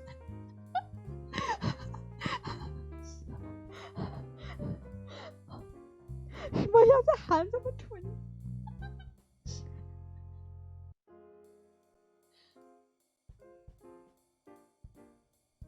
Bro, this is like the most sarcastic like conversation. That sounds interesting. Elias smiled all of a sudden. It was heartwarming and shy smile, as if my simple words made him happy for a moment. Thank you, Nemo. Oh, I thought you were making a sex joke, but then I realized you probably meant like his actual hands. Never mind. I can't finish this painting for a long time. Something's constantly changing. I cannot get hold of the moment to capture it on canvas. It looks like he was serious about his art. I didn't really understand what he meant, but Elias's torment proved that my guesses were right. I hate names that start that ends with S's, because you have to be like Elias. Sage, he no have yaoi. No, he's a bottom. Bottom X bottom Omega. X Omega. But then again, he is a baby. Oh yeah, we don't know his age yet. He could literally be like 9. Let's stop with that. Then, living in the constant darkness, he was able to feel the colors of the world that I could not see. Sorry for asking, but how can you tell which paint you are using? He doesn't. Is it that evident that I'm blind? Yes. Huh? Not at all. If Yakov hadn't told me in advance, I would have never guessed. I would have. Elias smiled gently. I was joking. Different paints have relief markings of a different shape, so I can differ colors by the sense of touch. When I need to mix them, I just rely on my intuition.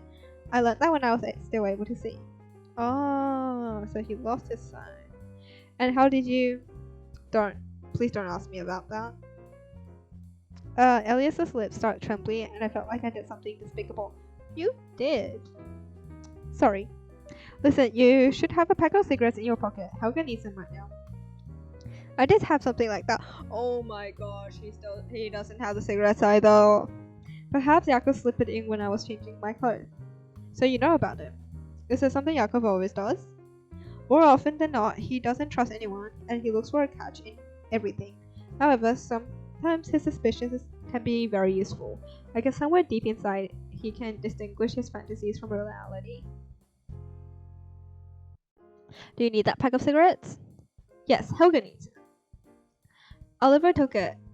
He said I wouldn't be able to dabble in such things. At the time, I didn't know he was talking about cigarettes. Who's Oliver again? Oh yeah, the Oliver that was like in charge of us, who kind of fucked off. Thank you for your help. I'll go look for Oliver. Elias nodded and just froze. Perhaps they were waiting me to leave the rooms so that he could continue expressing his world on canvas. That pack of cigarettes was just impossible to get hands on. In such a short period of time, it managed to travel to the hands of almost every single soldier in their barracks. Without delay, I went into the hall. The hall? Oh, where's Oliver? Who's Oliver? Oh, in the library? Okay, that's Oliver. He's really scary. He scares me. And here, I was going to start looking for you. I see you managed to get your uniform. Well done. We'll start the drill training soon. You will have to take part in it as well. Drill training? Of course, we're at war after all. We have to be strong, and for that, we need to train. A lot more than ever. The fuck is that? Yeah, he scares me. That's like the guy that's in charge of us. He doesn't have a neck, actually. Oh my gosh, I just realized he is literally a penis. He's literally a penis with one ball. Oliver started smiling and stroked his stomach. That's gonna look like he's stroking his balls. Nobody would tell me a word about the war or about the world. What happened? Rocking slightly from one foot to another. Now that's just a excited penis, like swaying from side to side. Oliver was staring at me silently. Actually, there's nothing to tell. We live in a small continent. It's almost like an island. They say the rest of the lands were flooded after the glaciers melted. The terrestrial poles sort of shifted, and that's what I've heard. The remaining human population was not that big. Wait, that's what you've heard? That means that might not be what happened. Sus. The remaining territories were not that large, so either a conflict broke out, some wanted our society to develop, and some just wanted to live peacefully. It was impossible for those two ideas to coexist because they contradicted each other. Well, that doesn't matter. What ideas? Which side are you on? Oliver shifted on his feet once again and furrowed his brow. We want to build a new future. There are posters around you, as you can see. But don't worry, we will win really soon. The world will change for the better. I feel like we're actually on the bad side here. Like, it just looks like pure propaganda, like the posters on the walls. What kind of development? Who are our enemies? Oliver's face looked sad, as if he don't want to answer that question. Don't worry, our general often arranged trips to headquarters to maintain the fighting spirit. They'll be able to find a better answer to this question. They don't even know who they're fighting for. This is propaganda. Oh my gosh, I just guessed the plot, the whole entire plot already. The commander asked me not to disturb you for now. Once you get used to everything you will learn. Everything. Why, if only you're soldiers, then I won't be afraid of the truth because I agree with it from the very beginning. And what if you're not one of our soldiers? Then, oh shit. For some time, a long silence fell between us. Oliver hid his hands behind his back. Considering his carefree attitude, he was feeling quite comfortable while I was torn to pieces by questions. Oliver visited Wagner's office. He was keeping his mouth shut because of the commander's orders. My amnesia and ignorance were Wagner's trump cards, and most likely he knew how to use them. I didn't want to be a puppet in this play, but I knew it was too risky to make decisions at a time like this. It was hard to predict how the people I barely knew would behave. Keep your chin up, Nemo. Believe me, your questions are nothing compared to what our nearest future holds. Everything will be fine. Go to the dorm and make up your bed. And don't forget to wash your face to refresh yourself. And then we will all gather together. I haven't received the bed sheets yet. First I need to bring a pack of cigarettes to Hella. Elias told me you took it. Yes, I did. He shouldn't smoke. Smoking is bad for anyone, including Helga. But she doesn't listen to me. I gave cigarettes to Wolfgang. He should pass them to her if he hasn't forgotten yet. This better be the last person. As I was to leave, now I can finally go back to Helga. Most likely she had already gotten them back. Then I'll go get my bed linen. Where should I go afterwards? I'll be waiting in our dormitory. I made sure that you got your own bed. You can rest there a little while. Rest there a little while meeting the others. Oh, while I'm so illiterate. I didn't feel like I should tell him about how I managed to meet residents of the barracks while hunting the cigarettes, so I just left the library.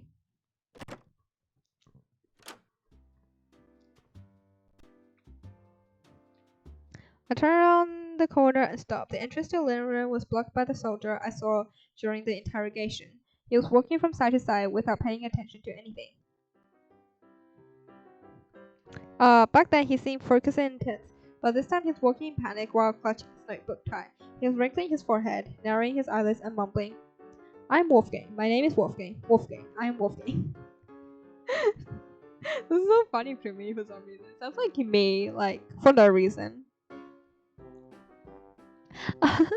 And that was when the soldier noticed my presence. First he flinched, and then he looked around and made 2 steps back. While at it, he was turning his gaze from me to his notebook, then from the notebook to me.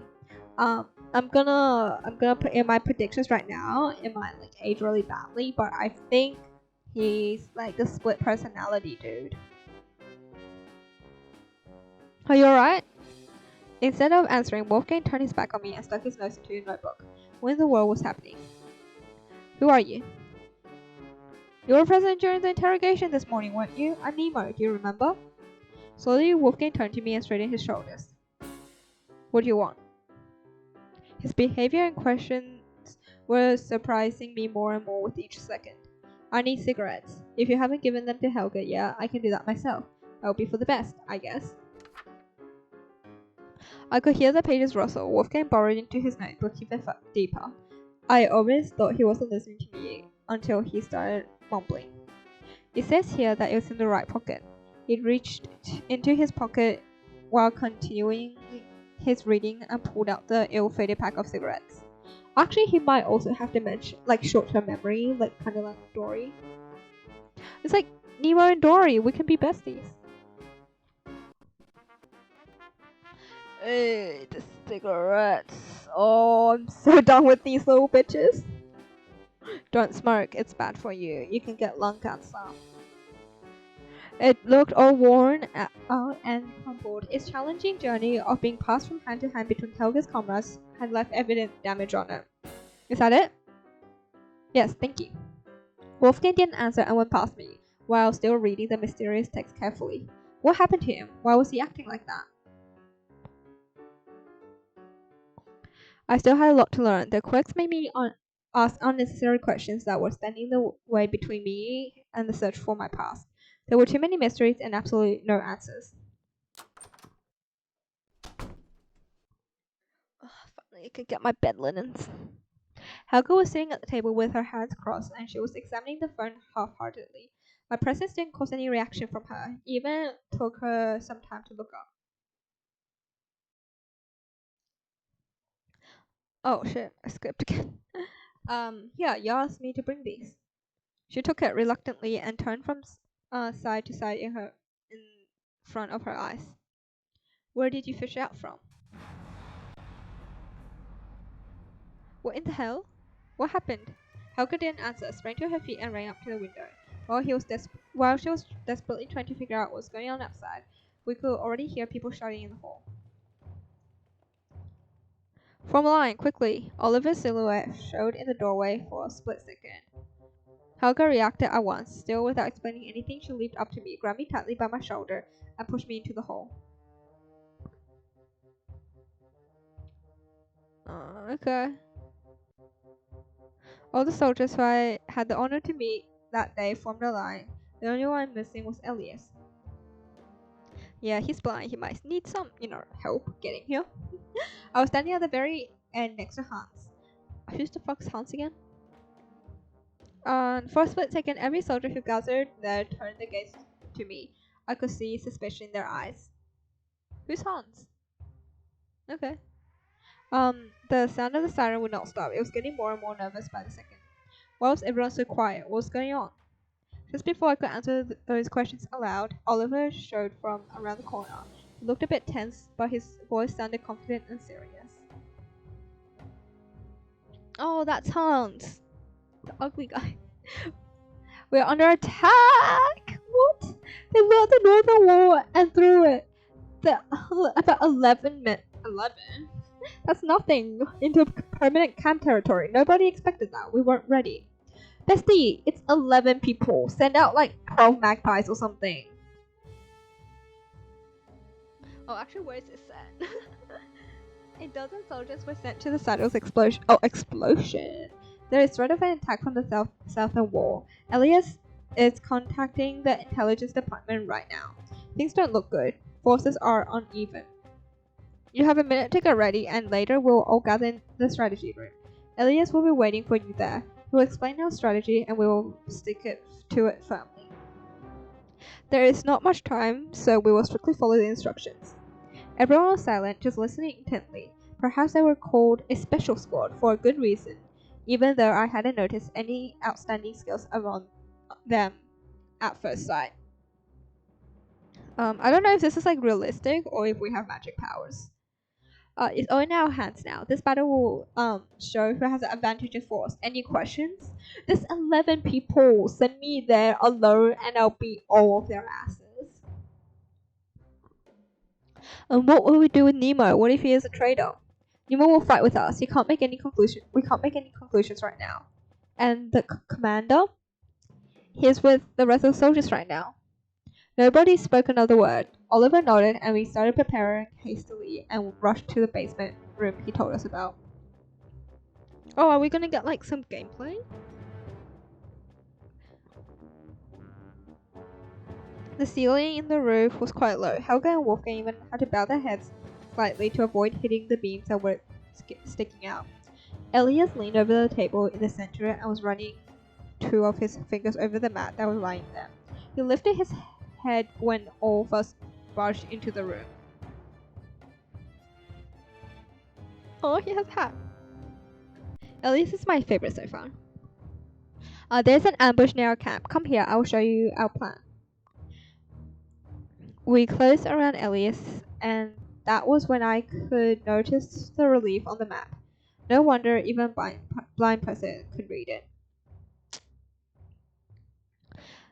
At the moment, we were attacked by 11 men. They blew up the northern wall right there. It's 11 men, come on. Don't be a pussy. What is like the world population? Like 20 people? That's where we have sent our soldiers. Our commander is with them. Moreover, our intelligence have reported just in time that there is an ambush behind the southern wall. There are at least 30 enemies. Oh, okay, never mind. Wait, so is it 30 or 11? What? We have other 28 soldiers. I feel like this is important information and I should be remembering it, but the thing is, I'm not remembering any of it. Our forces are uneven. 100 of our soldiers have left camp this morning, and our enemy has figured that out somehow and used this opportunity to attack. And they're gonna blame me for being a spy. Oh, damn it. What? Where did they go? Not now, Nemo. There's no time. Continue, Elias. But we have to explain to him. He might start doubting us.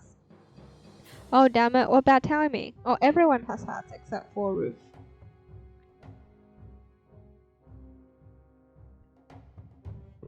Some of them are at agitational trip at the headquarters, and some of them are scouting. Nobody really stays here for long except for us. And up until today, nobody managed to discover this camp. We thought it wouldn't be that easy. That explanation made me angry. Are you not afraid to leave your camp empty and completely unguarded? What about the supplies, weapons? What if they are found and destroyed? Okay, Nemo is stepping up. He's like promoted from bottom to like switch. Actually, he's promoted from bottom to kinky bottom. Don't talk nonsense. We keep everything in the basements. There are many of them. You can only get there through our barracks. I wouldn't be so sure.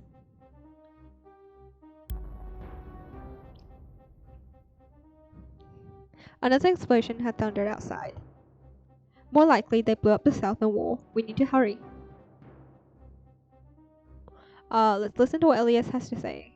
The rest can wait. What? Why do we have to listen to what I have to say? I have nothing nice to say. Come on, let's just move on. Oh, I'm not Elias. Oh my gosh. Okay. Let's consider that the enemy broke on both sides, in the north and south. Still have to go do the never eat something once thing to figure out north and south. This is not a good game for me to play. If I have to remember this information, I am fucked.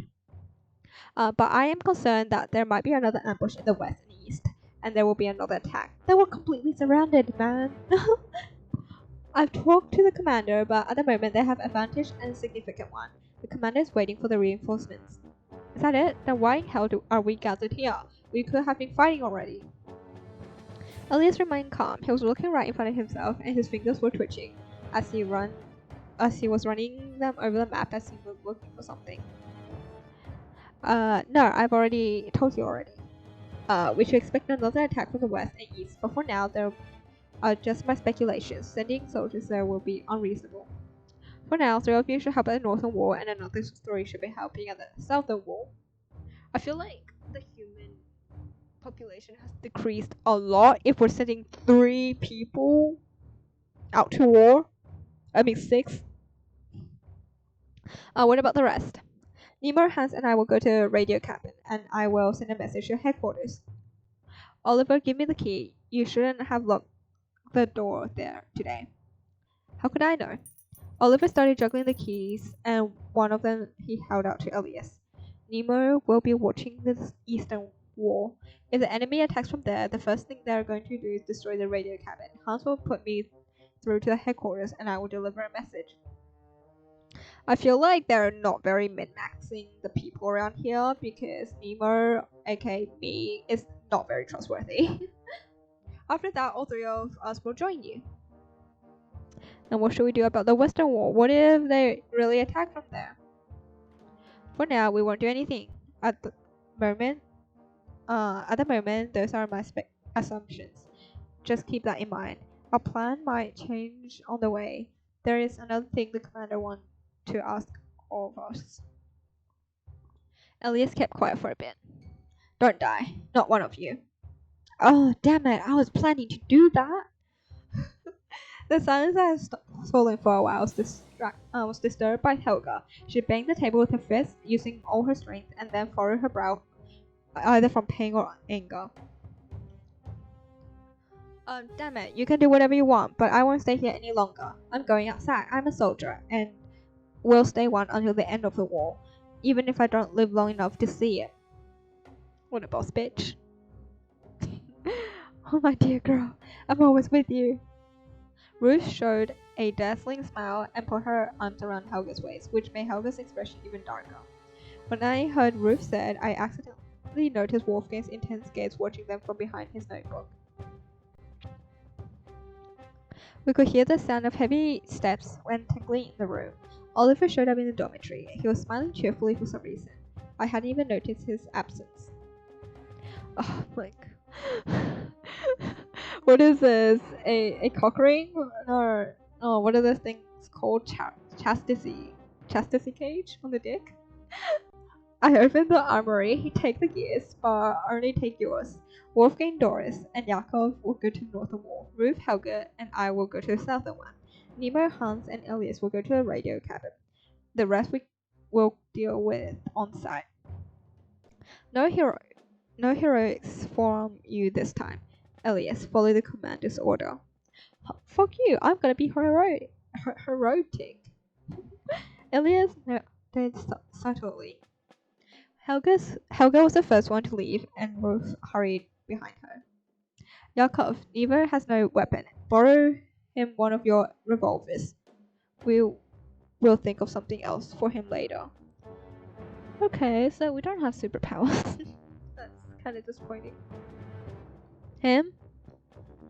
Yakov pointed his finger at me and looked at Oliver with a slight sneer. I don't want a revolver. Give me a machine gun. Or give me a nuke. He might be the very reason behind this attack, and you want me to let him, maybe even kill all of us with my own weapon? Oliver's expression became miserable. He looks really happy to me. What are you talking about? Look at his, smile. We agreed that we won't make any premature conclusions. There was no one left in the room except for Yakov, Oliver, and me. What are those two doing when there's no time to waste? Debating. Even someone like me, who wasn't a real soldier, felt irritated. They couldn't make up their minds quickly. I feel like Nemo Ozia is like one of the best soldiers. I don't know. Maybe because we're the main character. Actually, it's definitely because we're the main character. I already told you that I'm not a traitor. I don't know anybody, and I don't remember anything. I haven't even had a single opportunity to send my messages. I was in plain sight all the time. That was a bad thing to say. Yakov pursed his lips, narrowed his eyelids, and only then poked the revolver in my chest through gritted teeth. Just remember, I have another one, and I won't hesitate if I find out that you're lying. I'll believe you for now. Take it. Bro, there's 6 bullets. I don't trust myself to be a good shot. Do I take or refuse? Can I refuse it? Can I just punch my enemies to death? What will happen if I refuse? I feel like he'll shoot me if I refuse. So I'm gonna refuse. We feel more reassured if I stay unarmed. Look at his smug smile. Yakov nodded right away. Then keep it. Perhaps you'll need it more. Okay. Nemo is actually promoted from bottom to switch now. I was doubting my own skills, and I didn't want to be responsible for the death of others. I didn't want to kill anyone. Perhaps that was some kind of cowardice, but I gave away to these feelings. When did Nemo get such a dumb hat? Everyone got a really dumb hat. But it's the funniest on Oliver because he looks like a blocked cock. Like this. You know, like those cock blocker things. Like that's a really long rod and then you just stick it in the cock. Elias is with he. Yes. He is. He's still tender. Did we get better friendship with Yakov? Is that what happened? Because he was really happy that we didn't take the weapon. Okay. Hans' worried face appeared in the doorway. Nemo, let's go. You will help me protect Elias. Oliver and Yakov exchanged looks, and we all ran out from the barracks. I'm not sure if you can romance people in this game. Let me check. Actually, I would like to check. Just give me a second.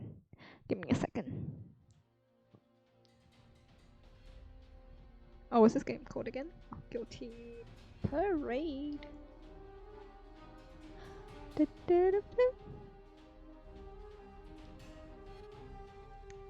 This is quite fun.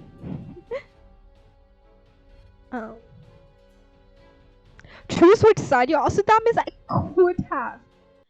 I actually could have chosen which side I'm on. If I refuse these guys from the beginning, that means it's gonna be 2 playthroughs. Okay. The brave protagonist gets the nickname Nemo and is forced to investigate a cruel crime in exchange for the commander's patronage. He joins elite soldiers, however, what if the murderer hides even more secrets? Okay. I just want to know, if I can romance someone.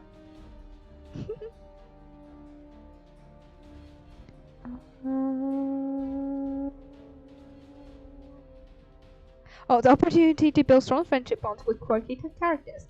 The characters have a lot of unique features, both comedic and dramatic. Habits and their behavior is unpredictable. A lot of meaningful choices. Okay. Also, what I choose actually has an impact. I could get a bad ending. Oh shit. Ooh, okay. From what I read, I can't romance anyone. Or maybe I can. It says ability to build strong friendships. We could hear screams and bullets whistling nearby, and human silhouettes were flashing around like mere shadows. My heart was beating madly, and when I saw the world double, I forgot where I was and which side I was on. Suddenly, someone laid their hands on my shoulder, pulling me out of my stupor. Elias. Hey, best boy. See, Elias also has a hat. He looks cute in it though. He looks more like a 5-year-old boy dressing up. He gets younger every time I describe him. Nemo, let's go. As strange as it was, his calm voice made me come back to my senses and pull myself together. Where should we go? Follow me. Saying that quietly, he darted off right into a cloud of smoke. I rushed after him. I didn't expect such dexterity from a blind soldier. I saw Hans come into view somewhere to my right. He was waving his hands and yelling, "Take care of Elias." Elias's white uniform was gradually fading in the grey smoke clouds. I was afraid to lose sight of him. Afraid of his carelessness, afraid that he could get shot. The sound was blinding me. I was narrowing my eyelids and covering the eyes with my sleeves. There's 11 soldiers. How bad can this war be? Like, why is the world in ruins? Another explosion made me shiver. I started running a bit faster. Elias was getting less and less visible. Run faster, bitch! The next moment, another sound joined the shrieks and the roaring guns. It was so close. Elias screamed. See, Hans! I saw him dashing from one side to another. Right next to him, another dark spot was spinning around. Elias better not be dead. The enemy. I rushed to the rescue without hesitation, but I stumbled at once and painfully fell on my side. Something was clutching my ankle. I tried jerking my leg, but the grip was only getting stronger. Worthless scum. I raised myself upon my elbow and looked towards the source of these words. There was a man lying at my feet. Half of his face was covered in blood mixed with dirt and dust. In his eyes I could see disgust, hatred, and fear. How can we wipe you lot out? You're multiplying over and over. We don't have enough forces. His voice was coarse and he was breathing heavily. The hand that was clutching me was the only limb he had left. Urgh. The soldier was barely alive, but against the black background of his dirty face, the whites of his eyes were blazing with hatred, and I couldn't take my eyes from them despite myself. Once again, I could hear someone fighting behind me. Elias. I kicked the enemy with a heel of my boot with all my strength. Oh my gosh. I could gather. The grip got weaker, but I still couldn't free my leg. Damn, that's a dying man. Just cut off his only arm. I started joking about again. You know what? I'm demoting you. You're back to being a bottom. Like, what the heck? Started joking about again in the middle of a war. Seriously. Bye, Horty. Come on. Oh my gosh, he's savage. Never mind. Back to being a switch. Suddenly, my wish was granted. My leg was finally free. Hans was towering over the enemy and cautiously looking right at me. His hands clenched into fists. You okay, Nemo? Exhaling, I unwillingly shifted my gaze at the defeated enemy. He was lying on his stomach, his palm still limply resting on my leg, and his head was unnaturally twisted to the left. Elias, he is fighting someone. Hans flinched and dashed forwards. I didn't waste time either.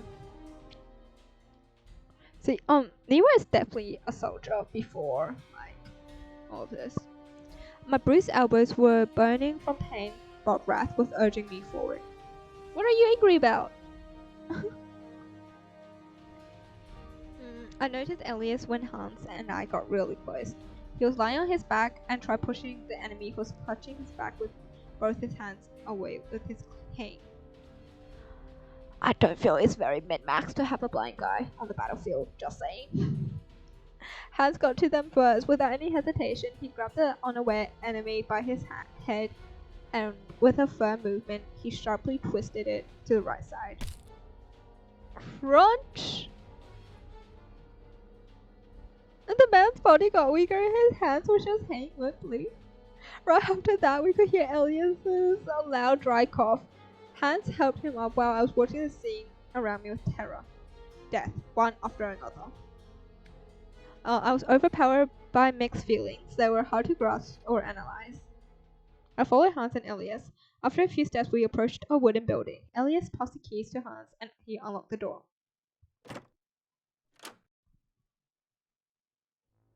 When I got inside, I relaxed a bit. Elias and Hans looked much more composed compared to how I felt.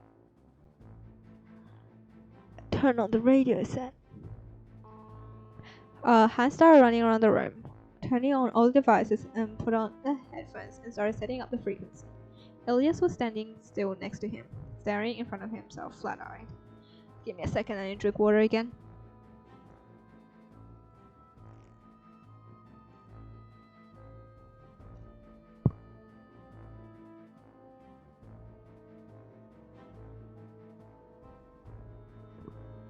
Good water.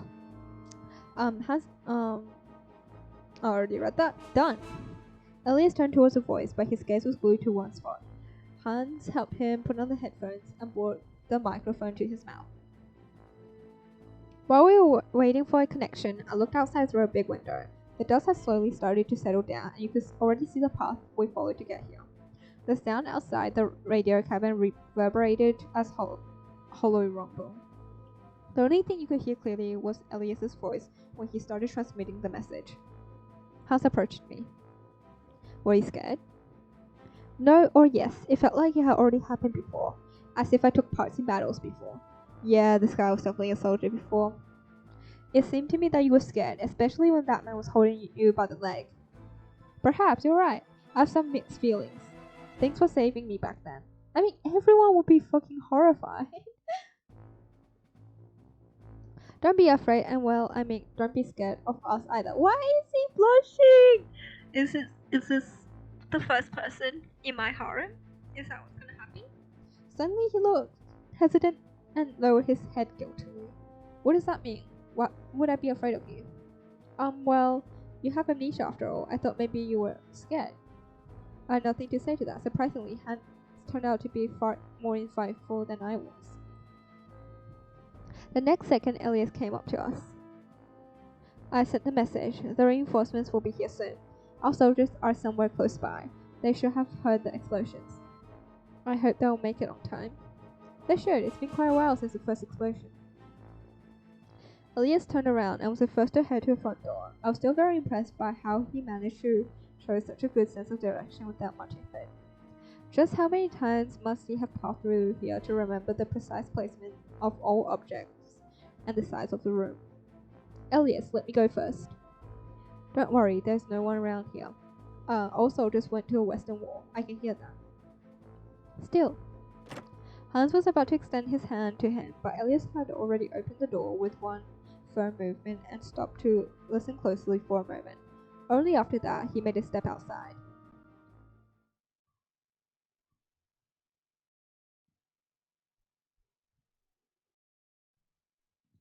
What happened next was a complete surprise to everyone.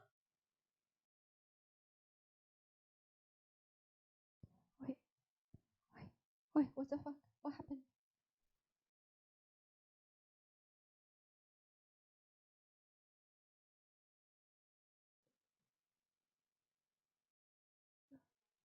Yo, sorry, something happened.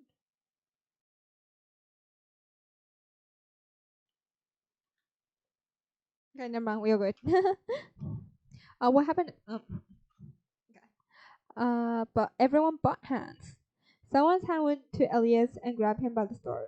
Neither Hans or I were quick enough to react. The next moment, a soldier in red uniform took Elias in hostage. No! No! Together with him, we entered the radio cabin and stopped near the window. The enemy held Elias's petrified body tightly squeezing the neck of his hostage with his arm holding the parabellum to his temple. What the heck? Let the boy go. He's like 10. Where are your headquarters? Wait, why is this music so painful? What the heck? Where are your headquarters? Where are the soldiers you took hostage? What have you done to them? Elias's face, which had always been pale, became completely white. Without realizing it, he was strangling him with a strong grip. Elias wasn't fighting back at all. He just parted his lips and breathed heavily. That's a good idea, guys. Like, if someone's strangling you, like, don't fight against it because they'll strangle you harder unless you're into that. But I guess, like, Elias is pretty vanilla. Why are you keeping silent, you filth? You want me to blow your brains out? Or maybe you could try taking and using him in our experiments, huh? We'll tear him apart and then bit by bit create a new soldier. What do you think? Don't do that, he's like 10! The enemy turned his gun towards us. Oh, where are your headquarters? Where are the prisoners? The soldier's eyes blazed red with fury, and he could no longer keep the overflowing hatred inside. I could feel that hatred spill over into me. The enemy met my gaze and sneered viciously. Oh, I know this haunted look. This is how we look at the likes of you. All of our women, children, elderly, everyone you wish to annihilate. But what are you so afraid of, little soldier? Are you scared that I will make a new hole in your head? He slowly turned the muzzle of Parabellum at Elias while squeezing him with his arm just as tightly as before. Or maybe your friends.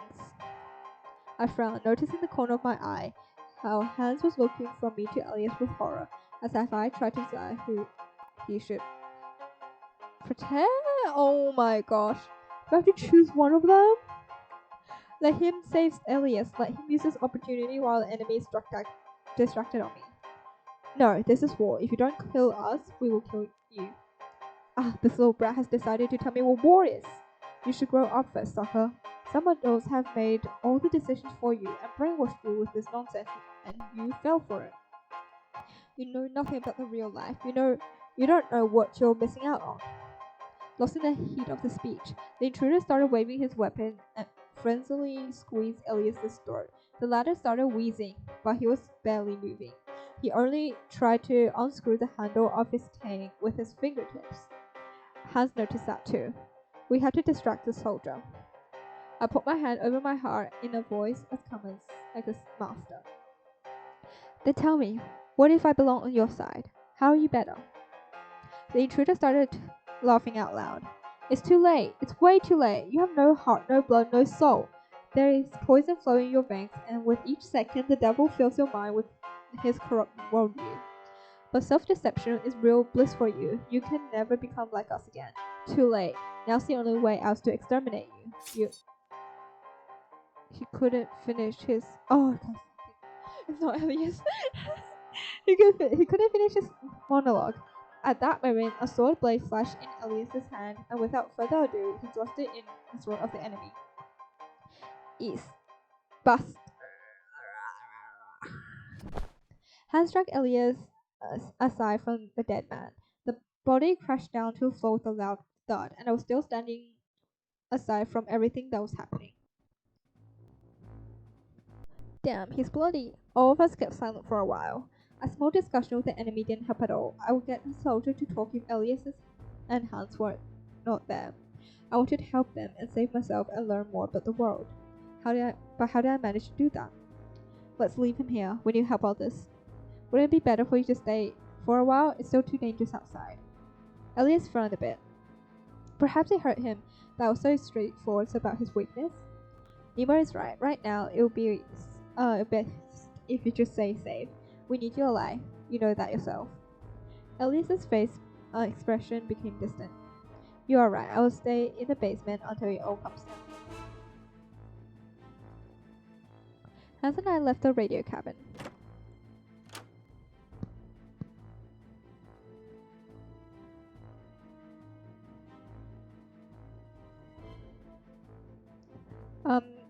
The thing that appeared in front of me was shocking. Dozens of sightless eyes were casting in a heavenward glance, and there was too much blood in the uniform of the fallen to tell for sure which side lost more soldiers, who was winning. Forgive Elias, Nemo. Why do you say that all of a sudden? It's not for his insecurity. This whole thing would not have happened. What do you mean? I feel uneasy talking about it. Just don't tell Elias what I'm going to tell you now, okay? Of course. You see, Elias suffers a lot from his blindness. He is afraid that he might become a burden, so he wants to fight just like we do. He doesn't appreciate his intelligence. So this is why he was the first one to dash to the radio cabin and open the door and got attacked. Yes, he often gets in trouble. I do my best to stay close, but I'm not always quick enough to follow him. Just don't think bad of him. He's a good guy, really. No, I really like him. Before I could say that, I didn't even think about changing my opinion of Elias. Hans abruptly changed the subject. All of our soldiers should be near the southern wall, and not the western ones, as Elias supposed. We heard the explosions after all. Most likely it happened there. Nodding feebly, Hans suddenly approached one of the dead soldiers and crouched next to him. Judging by the black uniform, it was one of his comrades. Hans pursed his lips and looked away. Don't look. I took a step back, and after a short pause, we were dashing towards the western wall.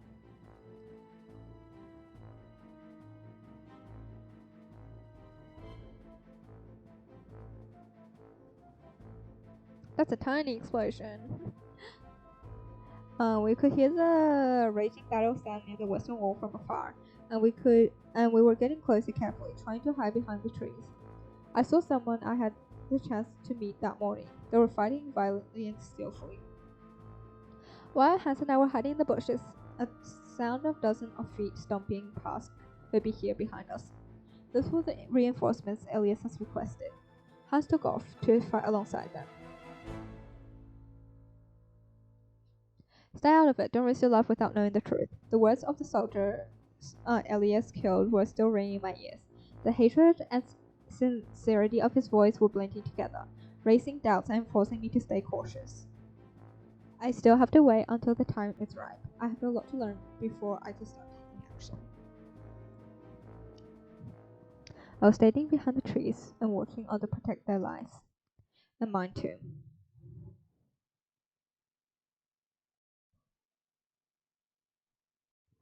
After the battle and protecting our territories from the enemy, we all gathered in the room in the basement once again. The faces of the soldiers looked exhausted. The clash with the enemy gave birth to a range of complicated feelings which seemed both usual and completely new in some way. From now, I couldn't really think straight. The thoughts were dancing in my head as an obscure cloud which I could not get a grasp yet. Roof. How could they even find us? This has never happened before.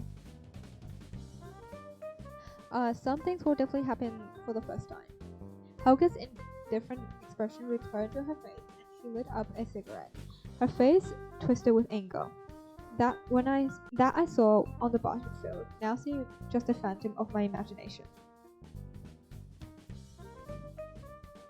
You shouldn't smoke here. It's forbidden after all. Helga looked cross-eyed at Oliver and intentionally let out a cloud of smoke from her mouth. Her disregard for the rules made Oliver sigh with a hurt expression. 2 hours. I'm planning on finish this chapter. So, yeah. Is Elias alright? What did he do? He's interrogating the survived enemies together with our commander. I hope that a lot of them will get what they deserve. My own interrogation came back to me, and the timing for that was terrible. And what happened to them afterwards? Maybe our new recruit wishes to join them. Have you met some friends there? Yakov, stop it. You know he's on our side. We are yet to see proof that he's thinking the same way, right, Nemo?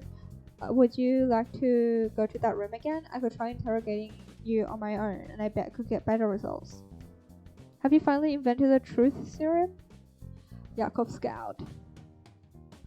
I have a recipe for it, but for now, I don't have the ingredients. Because they're non-existent in nature, perhaps? They exist. It's just that your world is too limited by your mental capacity.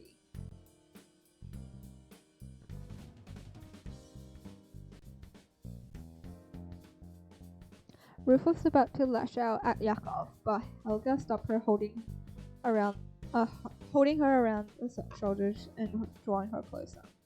Can't you just ignore him? I'm tired to the bone. And now we also need to find a way to deal with the corpses outside, the ruined walls and standing equipment. Helga is right. Hans suddenly got red in the face and looked down. His voice went unnoticed. Most likely they will put everything in order by nightfall. I heard that there is not much to store, just the walls and some part of the equipment on the training grounds. And should we stay here again? Most likely yes. The commander told me to not let you out of the barracks. I like to let you out, but I can't. How do you make it? How do you make that noise? Why are we the only ones those requirements apply to? As the general flapped his jaws with Aldrich again.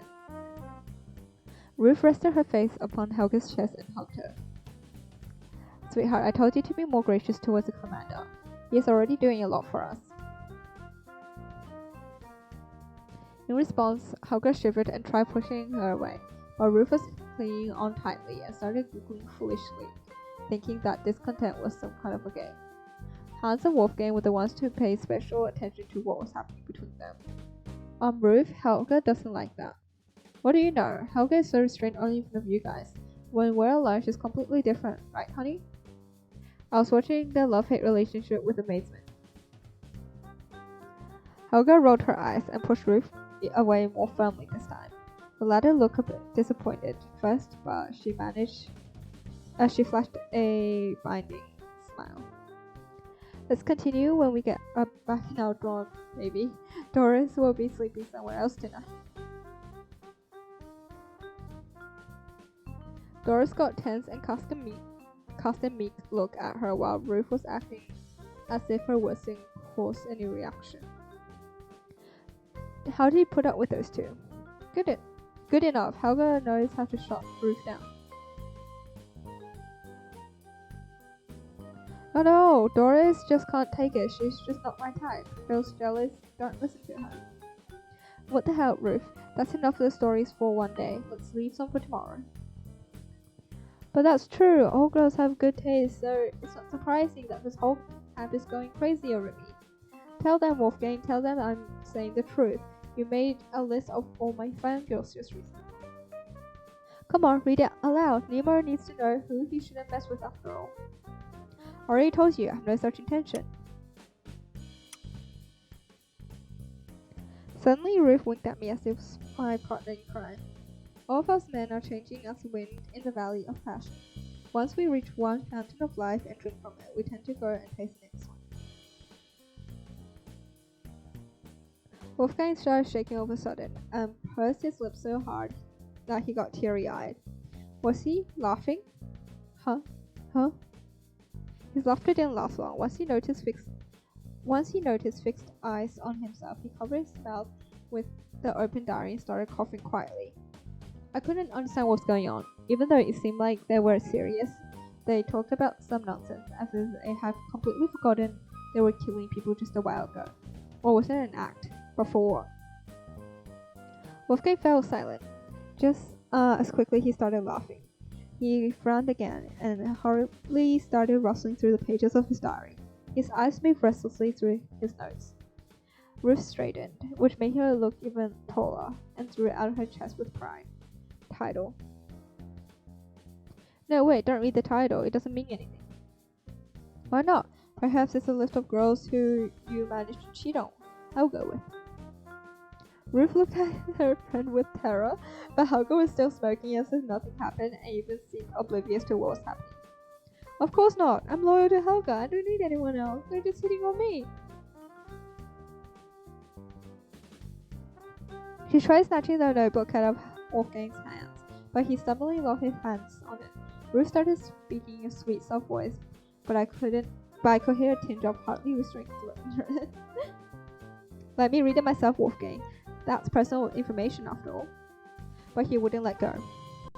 No, only I'm allowed to read my diary. I won't give it to you again. You already made fun of me.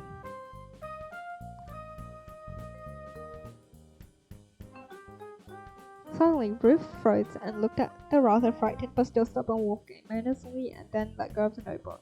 He swayed a little but didn't fall. He held the diary closely and rearranged his glasses. Whatever then, there are many girls listed there, so bear in mind, they won't even look at you. There was one thing I couldn't understand, and that was why I asked. Why do you need to lead a list of girls in Wolfgang's diary? Ruth lifted one eyebrow in surprise. She walked around the table and lifted her left arm. She expressed superiority with her body as if an experienced lady killer was talking to a timid young man. You see, Nemo, sometimes it might seem that there are too many girls, so many that's hard to remember all of them. I wouldn't show those beauties that I don't remember them. They like to approach me, talk about some little things, and recall our previous meetings. It's good when Wolfgang's around. He can always remind me where and when I've met each hot chick. It's convenient, don't you think? But there are not many girls in our camp, especially girls as beautiful as Helga. At the end of the sentence, Hans' voice got extremely quiet. I think I was the only one who heard it because I was standing closer to him than anyone else. I'm so tired of your tall tales, Ruth. You think Nemo will believe you? Ruth straightened and blushed. Of course you do, but I've never cheated on you. And then she started assuring Helga of the sincerity of her feelings, and that those feelings are eternal, and all she got in return were cold replies. Hans got completely embarrassed and hid behind my back. We still haven't decided what to do with Mr. Nemo here. Don't you think that the attack on our camp and him showing up is too suspicious to be a coincidence? What if the first is consequence of the second? Ruth's agitated speech stopped. All gazes were turned to me and Yakov now. I felt uneasy. What if that was true? We have already talked about it, Yakov. He's not a traitor. That's just what you want to think, Oliver, because if Nemo is a traitor, it will mean more trouble for you. No, that's not it. I've already gotten used to him, and I just can't imagine him being on the enemy side. Oliver smiled, but I couldn't feel anything behind that happy expression. Among all who were present here, I trusted him the least. His smile felt like a pure formality. I agree with Nemo. He's sus. Okay. It's just because you can't. Well, you know. She fell silent and pursed her lips. When I first met her, I didn't notice as much fearfulness and shyness about Doris as I was seeing then. You are all holding something back. Do you think I haven't noticed that? Finally, Nemo has shown his true face. He's watching us, sniffing around.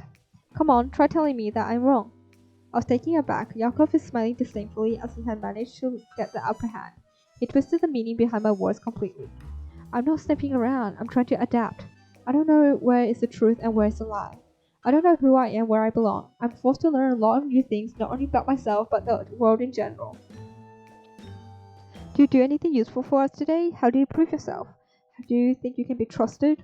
What makes you worthy to learn our secrets? Yakov was playing foul game. His loaded questions made me the center of attention. What should I do?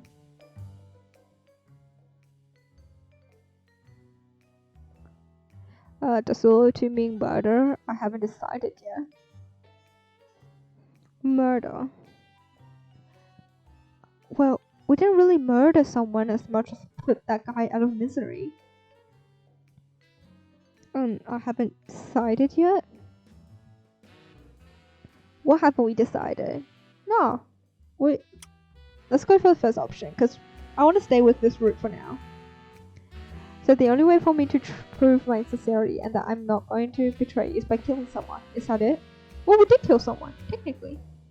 Killing is a radical measure. If you take a radical action, that means you don't hesitate. If you kill our enemies, that means you're on our side. That's what must be. We did kill someone. We killed the guy.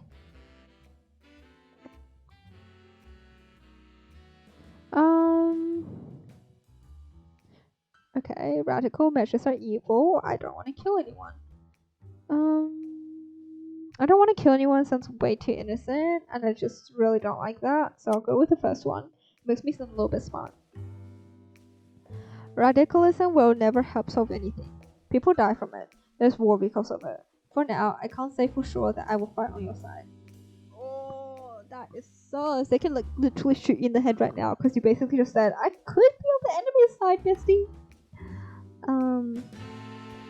There are too many things that I still don't know how, I don't know and don't remember about my past, so I can't make the decision right now. You can always start over from scratch. Perhaps this is your chance.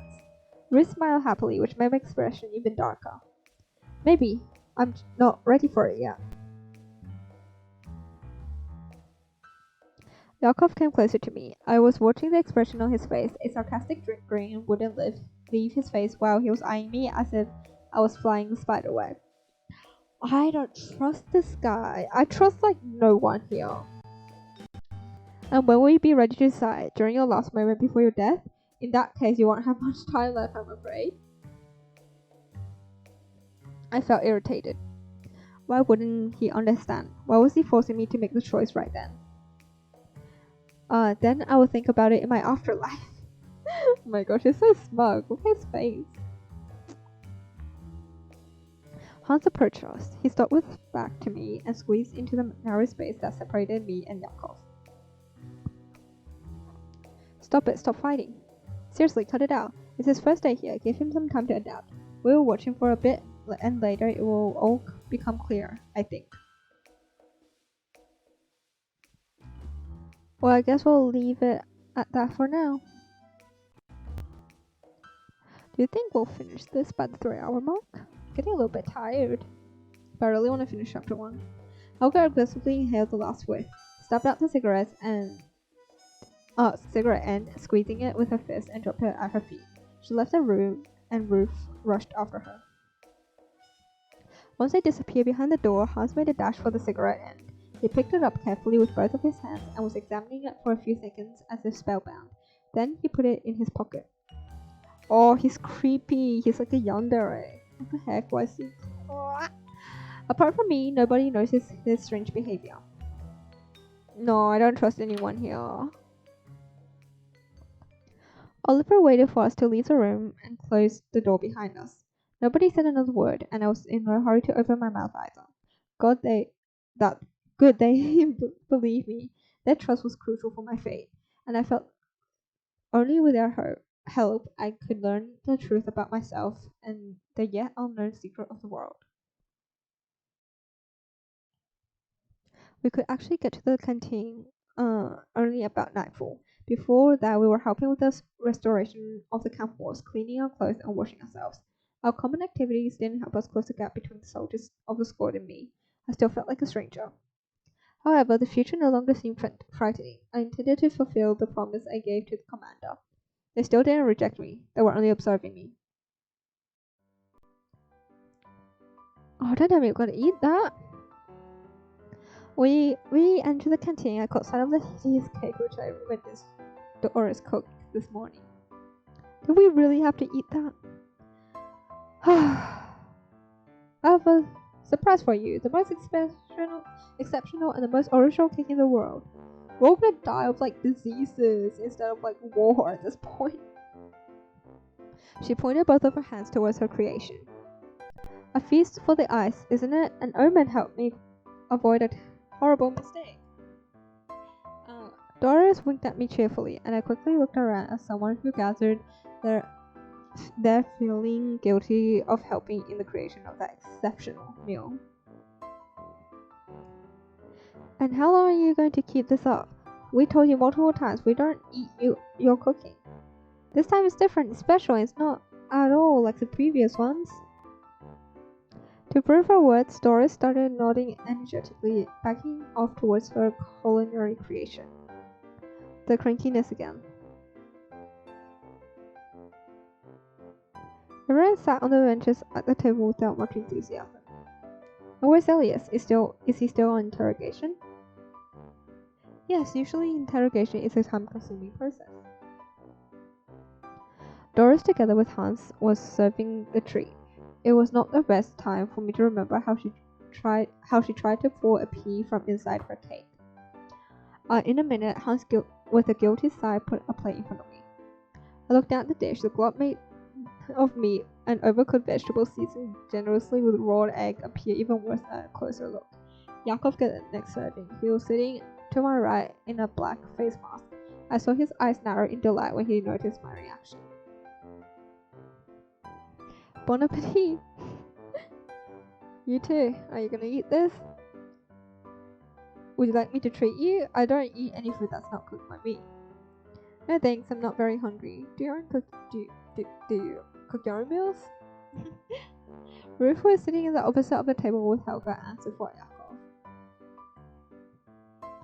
Don't you get it, Nemo? Yakov is wrong in the head. He lives in his own world of traitors and liars. He thinks we want to get rid of him, although that's where he's right. Ruth roughly stabbed her dinner with a spoon, and Yakov frowned. That is exactly why some precautions will never hurt. One of you could easily secretly add some arsenic or cyanide into my plate. Actually, the food was served from the common plate. But the serving I got has been taken from a certain side. Someone could have added poison there in advance to make my death look like an accident. Did you see who brought the fish, Nemo? I think it was Hans. Exactly, it was Hans. He made sure to fill up my plate behind Doris's back so that no one could see him, and when he brought the plate to me and he specifically went around the table, he was creating a diversion. I'm sick of this guy, man. Exactly. Again. He just had 2 servings in his hand. One he gave to Helga and the second to you, I guess. Why didn't he do it the other way around? Why not bring one to me first and then to Helga? Yakov's speech was expressive, intonations as if it was leading up to an only possible answer. Oh my gosh, I'm so sick of him. That's because Hans is a dirty pervert. He's serving Helga to hide his nasty intentions behind gallantry. I know my world, I only think about one thing. She couldn't finish. Yakov wagged his index finger, and Helga muttered, Stop talking rubbish. Just look, my serving is very different from Helga's. Hers look neat while mine's all messed up. And why is that? Because someone mixed something into it. No, it's because Hans is a simp. Finishing his speech that exposed Hans, Yakov viciously pushed the dish away and then leaned to me. Do you want me to tell you the story from the very beginning about how Hans got this idea and why did he plan to poison me in a particular way and what he wanted to make it look like? I really don't. For a long moment I was gazing into his black eyes and then moved. I don't think there's a need for that.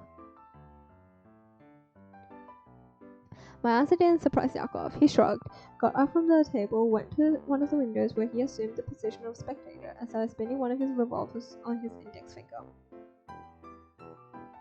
Soon, Hans took Yakov's seat. He showed his friendly smile and started eating the cake nonchalantly. Did Yakov tell you something about me? You have such a scary look. No, he's just a bit strange. I can't tell sometimes if he's being serious. Alright, neither can I. Actually, all of us are a bit strange, aren't we? I then tried to object and just nodded. Hans didn't even notice my expression. He drew closer and started speaking in a whisper. Helga is the most sensible person among us. She is beautiful, tall, smart, and brave. You know, once I try to finish my cigarettes, they have a special taste. Oh my gosh. It's so poignant and a bit intoxicating. Hans dissolved into a broad smile and blissfully closed his eyes. I felt a bit uneasy. Right after those words, Ruth jumped up from her seat and banged her palms on the table with full force. Oh, you little creep. I knew you were snatching her cigarettes. Hans blushed all over and looked around, searching for rescue. Come on, Ruth. Maybe there is nothing wrong with that. Oh, what? Maybe? They have drops of his saliva, and he... Oh, pervert. Where are those cigarettes? Tell me now. Without paying attention to the dishes with untouched dinner, Ruth laid down her stomach right on the table so that he could reach Hans and grab him by the collar. With fantastic strength, he drew his frightened and embarrassed face closer to hers. I didn't do anything, I just hid them in a safe place. Due to extensive stress, Hans started stuttering even more. Where? Where? I won't tell you, they're mine now. At least something of Helga's belong to me. Hans closed his eyes tight and covered his face with his hands to protect it from Ruth's punch. I feel like both of them are horrible choices for Helga, and Helga should just take me. I was about to interfere and pull them apart, but the fight that started was stopped by Helga's quiet and hysterical laugh. She was sitting straight and laughing with her mouth open wide. A few drops of tears appeared in her eyes. Everyone froze, even Jakob staring our direction. Ruth was the first one to get back to her senses. She pushed his hands away from herself so hard he barely managed to keep in his seat, and when she crawled across the table back to her place, it's all your fault, she got so upset, you creep. Helga wouldn't stop. Now she wasn't only laughing, but hiccuping as well. Ruth held her tight and patted her on the back in a fatherly manner. Come on, dear, he won't hurt you anymore. Wolfgang, who was sitting next to me, was quickly writing down some notes in his diary. Ruth gently touched the silky hair of her beloved and lowered Helga's beautiful hair into her voluptuous breast. I won't let this dirty hands ever touch you, my love. Oh, Ruth, cried Helga, trembling voice. I looked away. I didn't feel that good. At that moment, Oliver's plump figure appeared behind me. He put his heavy hands on my shoulder and so. You are a funny bunch. Helga's laugh finally stopped. She wiped the small tears away with her index finger, and hardly managing to get loose from Ruth's grip, she left out with cigarettes. While you had a quarrel here, I went to see the commander. Oh, the commander. Ruth jumped up and started staring at Oliver impatiently. Is he alright? I saw he was injured. He's only one piece. Elias, however. Oh no, Elias. Do you check over him from all sides? He shows he might be suppressing pain, enduring it. There was a short chuckle that came from somewhere near the window. Jakob was heading towards us. So first time I noticed your interest in your Commander Ruth. Are you his lapdog or something? Or are there something inappropriate feelings involved? Why is he such a little bitch? Ruth flushed with anger. Do you think I'm gay or something, huh? Helga is my one true love, and the commander is someone who would like to have a real bromance with. Jakob laughed. What about Elias? Alright, the interrogation's over. Elias will come here shortly and tell you everything.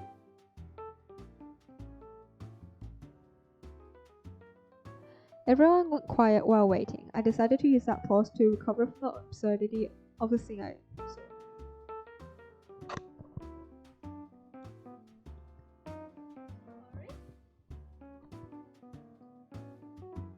However, Elias didn't make us wait for too long.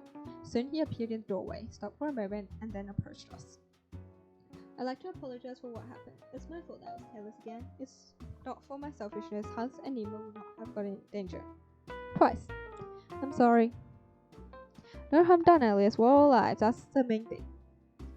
Don't worry. Elias stood there for a while, full of uncertainty, and then went on. Who is sitting in my seat? It's Nemo. You can sit here today. Hans sprang to his feet and helped his friend to sit next to me, while Doris carefully moved up someone's untouched plate of cake without asking any questions. He started eating. Once dinner was finished, everyone crowded around Elias. Only Jakob was standing aloof. So, what did you learn during the interrogation? What did they say? During the interrogation? Nothing special. They didn't say anything for a while. Then they confessed it.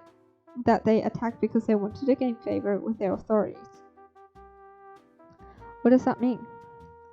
They were undergoing training somewhere nearby. There were not that many soldiers, about 40. They found our camp accidentally as it was a small area one, so their incorporeal saw that there could only be a few of us. They thought it would be an easy battle if they attacked from 4 sides. The rest you know already. Did they report to the authorities about our whereabouts? They never got the time to do that. The enemies left the transmitter near the ambush at the eastern wall with a plan to blow last. They wanted to report to the headquarters once they felt victory was almost theirs, but it didn't go as planned. When they understood they were losing the battle, instead of calling for aid, they jumped to the rescue of their comrades. Exactly. How noble, but very stupid. But what will happen now to the survivors? They will be sent to headquarters for processing. Processing? It's like processing meat. I was taken aback, and Ruth gave Helga a dig with one elbow. However, the latter didn't react to that. She is joking. Nobody is going to process them. They will just be sent to the headquarters. Yeah, it was a joke. Nevertheless, it didn't seem funny to me. And what will they do at the headquarters?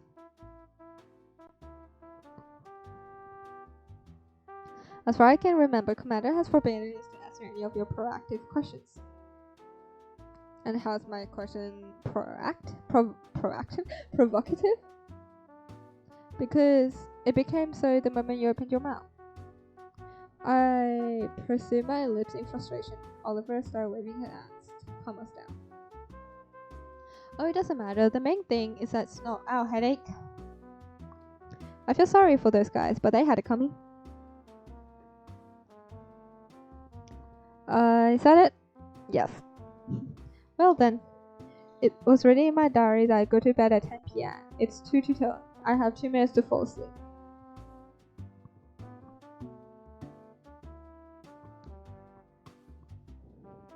Well, indeed, we have to go to bed. We have training tomorrow morning, so we need a good night's sleep. Damn, this happened all in one day? Nemo, you have to visit Commander in his office tomorrow. He wants to talk to you about something. Remember our deal with Wagner. Did he really want to hear my report tomorrow already? I got up and started leaving the canteen one by one. Yakov was the last one left in the room. He was sitting on the bench and thoughtfully eyeing the plates with untouched food.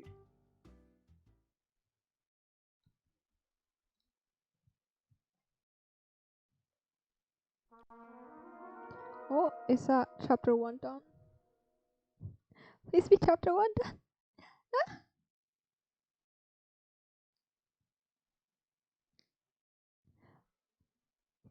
And the walls of the fortress were becoming higher. Lian, who the I think we're lacking material, Sam. I've noticed that. What do you think about this idea? Don't you think that we're just wasting our time and effort? Sam sighed, and I took a step back to the result of our 2 days' work. Who's I? Who is I? We couldn't finish that much, right, Lian? I nodded.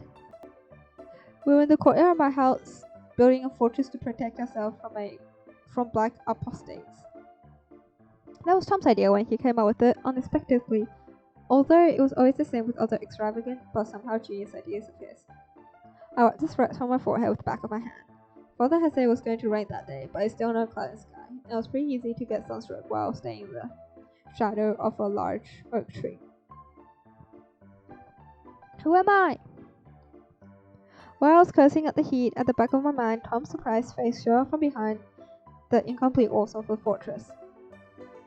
This is Tom? This looks so funny. Have you seen how sturdy this is? I mean, have you seen this? No missile can break through. Why are you so surprised? Yesterday you closed the hole there yourself. Me? Did I do that? We need more of these, that's for sure.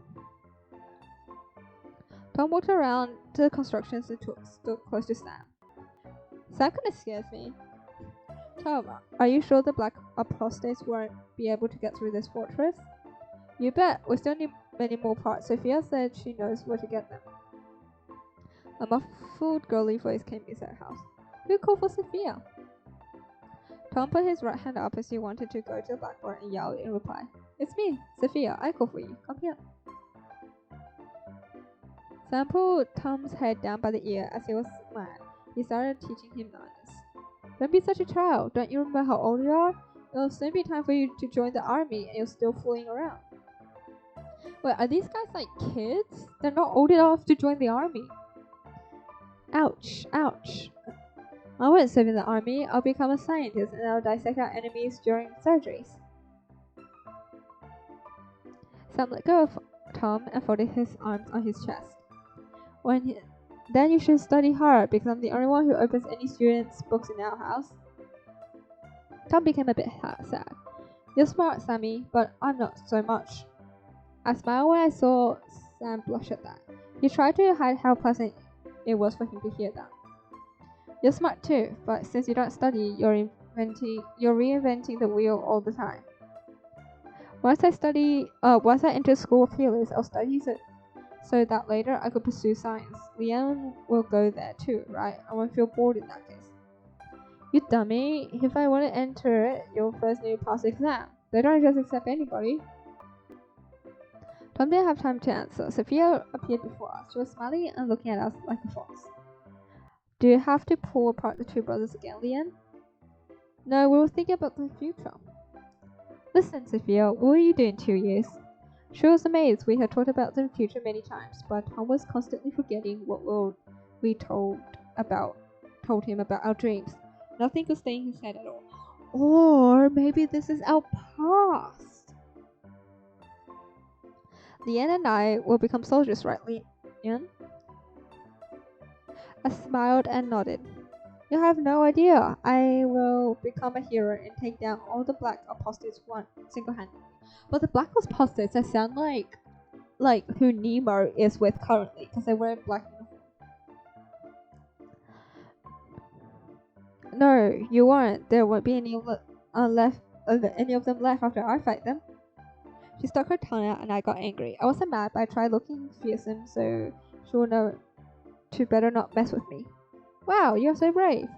Sam was the only one who didn't show enthusiasm. He was warily somewhere behind me. And what if we don't become soldiers?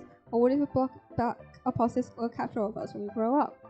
Suddenly, Tom started waving his hand intensively as he was about to fly. Yeah, they are kids, so this could literally be Nemo, but young Nemo. How can you say that, Sammy? The priest always reminds us before we start praying, we have truth and kindness by our side. God is always with us. Sam turned away. I decided not to interfere or they would fight again. Sam's pessimism would not get along with Tom's optimism, no matter what. Have you forgotten, Sam? We're building a fortress. That's where we'll live when our territory is invaded. I smiled broadly and gave Sam a dig in my elbow so that he would cheer up, but all I got in reply was a wary gaze. Yeah, and we'll arrive in the middle of an empire of a black apostates. Apostates kinda sounds like prostate. You're such a pessimist, Samuel. The war has not been lost yet. It's the beginning, and once we grow up, we'll be able to claim the victory for sure. Wow, you're right, we will win. Tom started clapping, swinging his arm broadly. Sophia laughed, and I became cheerful too. Whose eye? I'd like to know who eyes. I grabbed a stick from the ground, extended my arm forward, squeezing it in my fist and imitating that it was a gun. Death to the blind. Oh, am I Leanne? Or was I Leanne the whole time? My voice sounded serious, but all my friends knew I was fooling around. Tom started gesturing and pointing at himself. It's me, I am a black apostate. My expression changed to that of a courageous soldier, and I pointed my weapon at Tom. Bang! Bang!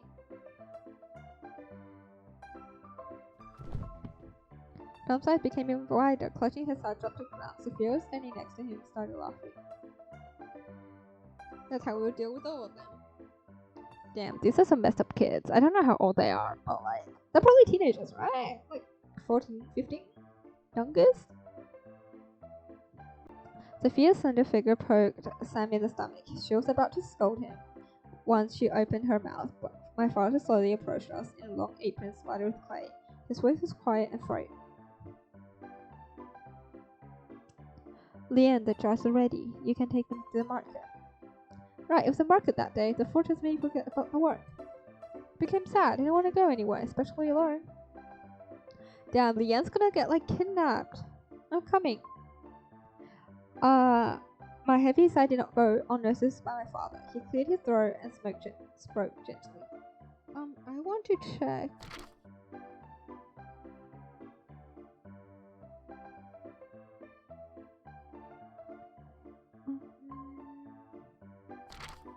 Are we?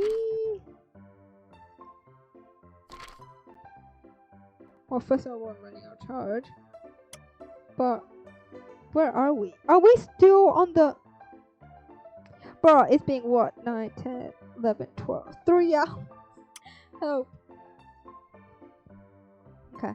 But Dad, you said it for yourself. Sweets are too expensive. And now all of a sudden, Father ruffled my hair, coughed again, and smiled softly. It's okay. We'll bring a couple of them to your mother tomorrow. She'll be happy to get such a present.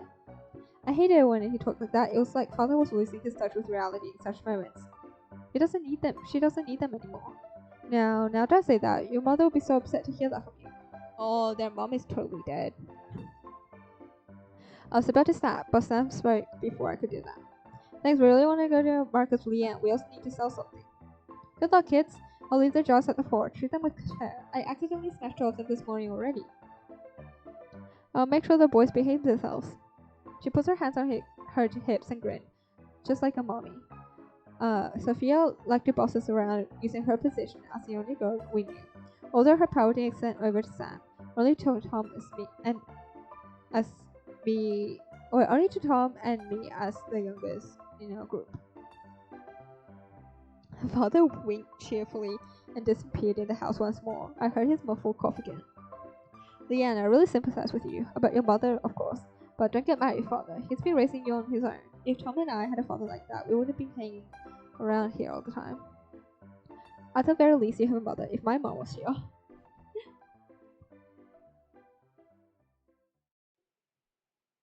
I felt a treacherous biting sensation in my eyes from tears that were welling up at them. I lowered my head so no one could see me cry, and clench my fists. Oh, that's sad. Well, Leanne, don't worry. Your mother was a very brave woman. I even heard they wanted to decorate her with army officer rank. They were just too late. And you're just as brave as she was. I could hardly hear her. My hatred toward black apostates was awakening again and devouring my whole soul. I would become the strongest soldier. I would exterminate them all and avenge my aunt. Eren Yeager, is that you? Suddenly, thin arms wrapped me around my shoulders. I understood that it was Tom right away. He always did it whenever I started crying. At the same moment, both of my fists were in the warm hands of Sam and Sophia. My friends, my very best friends. They're gonna die. Fuck. I sniffled loudly and spoke, trying to keep smiling. Hey, what are you doing? I'm not gonna cry like some stupid girl. He was crying. One of my fists would break again. What an idiot. When have you even seen girls cry? It's boys who can't do anything but whimper and boast. After finishing her short and angry speech, Sophia slapped me on the side of the head. I giggled and Tom stepped back and looked at me carefully with his big eyes. Yeah, those were really big eyes. It scares me. So you weren't crying, were you, Leanne? Nah, he was crying like a little bitch. His voice sounded so surprised that he wouldn't hurt my feelings. Of course I wasn't crying. You wish. Tom stepped back and hid his hand behind his back while his brother patted me on my back. Just remember, Leanne, you're not alone. We'll have our own fortress soon, and we'll be able to defeat any enemy. The corner of Sam's lips lifted up. He did it rarely, only on special occasions. Maybe that was the reason why his slight but sincere smile seemed special to me. Enough of that, let's go to market. If we can successfully sell fossil straws, we can buy sweets for ourselves. I was ready to be off when Tom abruptly pulled my arm sleeve. Well, you forgot about Fortress. You shouldn't just stand here unfinished. To continue building it, we need parts, and we don't have them yet. Sophia said this morning she knows somewhere we can get more. We turned to her. She was skillfully shifting from foot to foot. I do know. I eavesdropped on a conversation between my mother and some officer. She said that at the battlefields there are always not many useful things left. No, they're gonna die. It's for what? For the war! There are many iron fragments, amulets, and shells. If we go there, we can find something. But there are dead men out there. There are no dead men there. Our military forces collect the corpses if we are able to win. Have you forgotten that? Otherwise, Black Apostates will take them away. Are you suggesting we go to that place? I'm not suggesting. I'm just telling you what I heard. But I don't know where else we could get metal. We can't steal it from our neighbors after all. I feel like an ass whooping's better than like the death of all your friends. Yeah, just saying. Everyone felt silent. I was wondering whether it was worth going there, whether it was risking our safety for the construction of the fortress. I also heard that poison runs in the veins of Black Apostates, and when they die, they exhaust poisonous gas. Yes, I also read something like that in the student books. Do you know what they do to corpses of apostates? This is really ironic because like the guy who attacked Elias was like, you guys, I don't know, are the filthy ones. Like, it's quite, I don't know, it's quite interesting. They burned them, I guess. My mom hardly ever talks about it. We could find their corpses somewhere. I could see a mysterious interest burning in Tom's eyes. Maybe, I don't know for sure, but I heard that the sites of the battles were always dangerous. Black Apostates might be there. Everyone was familiar with such stories. It wasn't like anyone believed them, but it was a difficult question of testing the scary story that came before us. We started doubting our own bravery. What do you think, Leanne? Should we go then? We have already decided to build a fortress, right? We can't back off now. How else will we become brave soldiers? Can I choose? Oh my gosh. I choose to not go if that's alright. Exactly, let's go, the four of us, and then we can deal with everything. Let's do it this way. We won't tell anything to my dad yet, and we'll hide the jars behind the walls of our fortress. Let him think that we went to the market. And once we return with the materials for the constructions, we'll leave them there, take the jars, and leave the market. My friends agreed with that. Getting killed speedrun.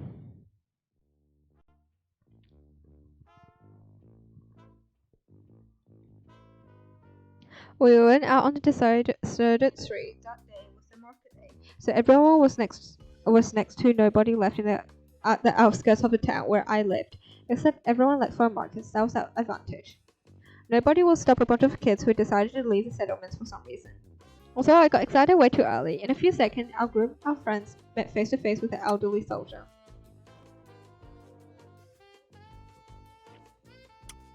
Oh, what? Oh, I thought he told me to save. I thought that meant something, but he didn't. He was right in the middle of the road. He was moving his squash with great effort, jumping up and down from the only he had left. Where are you headed, folks? And with such serious expressions, by who? Well, we, have some business to care of. We need to collect something in the forest. Small kids like yourself wouldn't be safe going out there alone. Where are your parents or guardians? Do they know that you want to leave the village, or are you going to right to the enemy? The soldier was eyeing us carefully, and we couldn't find words to answer. We were taught to fear and respect the members of the military. They had influence. We looked up to them. That was a rule my mind absorbed since birth, so I couldn't lie to a soldier. I respected each of them too much. Only one of us was a good liar who could lie through his teeth. No, never! Do you see this girl here? She's Sophia, Melina's daughter. Her mother is the one who sent us to test our courage. She said if we can hold out for more than an hour, we'll grow up to be brave soldiers. I smiled in my head. It was hard to not believe Tom's innocent eyes and naive voice. I was deceived by those myself many times. Well, what can anyone say to that? The soldiers looked from Tom to Sophia for some time and then sighed helplessly. Be careful out there, folks. Black Apostates are evil and willy. Do you guys hear my cat? The cat's here. They can't have children. Instead, they have an eye for kids like... Oh, that's not good. Keep your eyes open. Don't let them catch you, or else they'll capture you and turn you into black Apostates like themselves. Do you want to say something?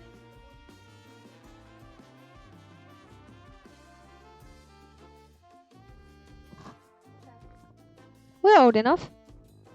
It's not easy to catch us. We'll never ever become black apostles, that's for sure. Exactly, stay safe. Don't get their claws on you. The soldier saluted us and slowly continued his way. When he had vanished completely, Sam patted Tom on the back. Now, how many times have you lied to me like that? When did you learn that? Who taught you? Tom started blinking. I've never lied to you, Sammy. Why did you drag my mom into this? I laughed, obviously to make it sound more convincing. Sophia pursed her lips and turned away. Okay, I didn't argue, set off the battlefield together right away. I think I'm gonna end it here because it's like a cliffhanger. My cat is meowing for me and it's been 3 hours. So let's save this. I'm gonna override this one because it's been like 3 seconds since then. And I guess thank you guys for coming. Thank you, Evie, for coming. Bye.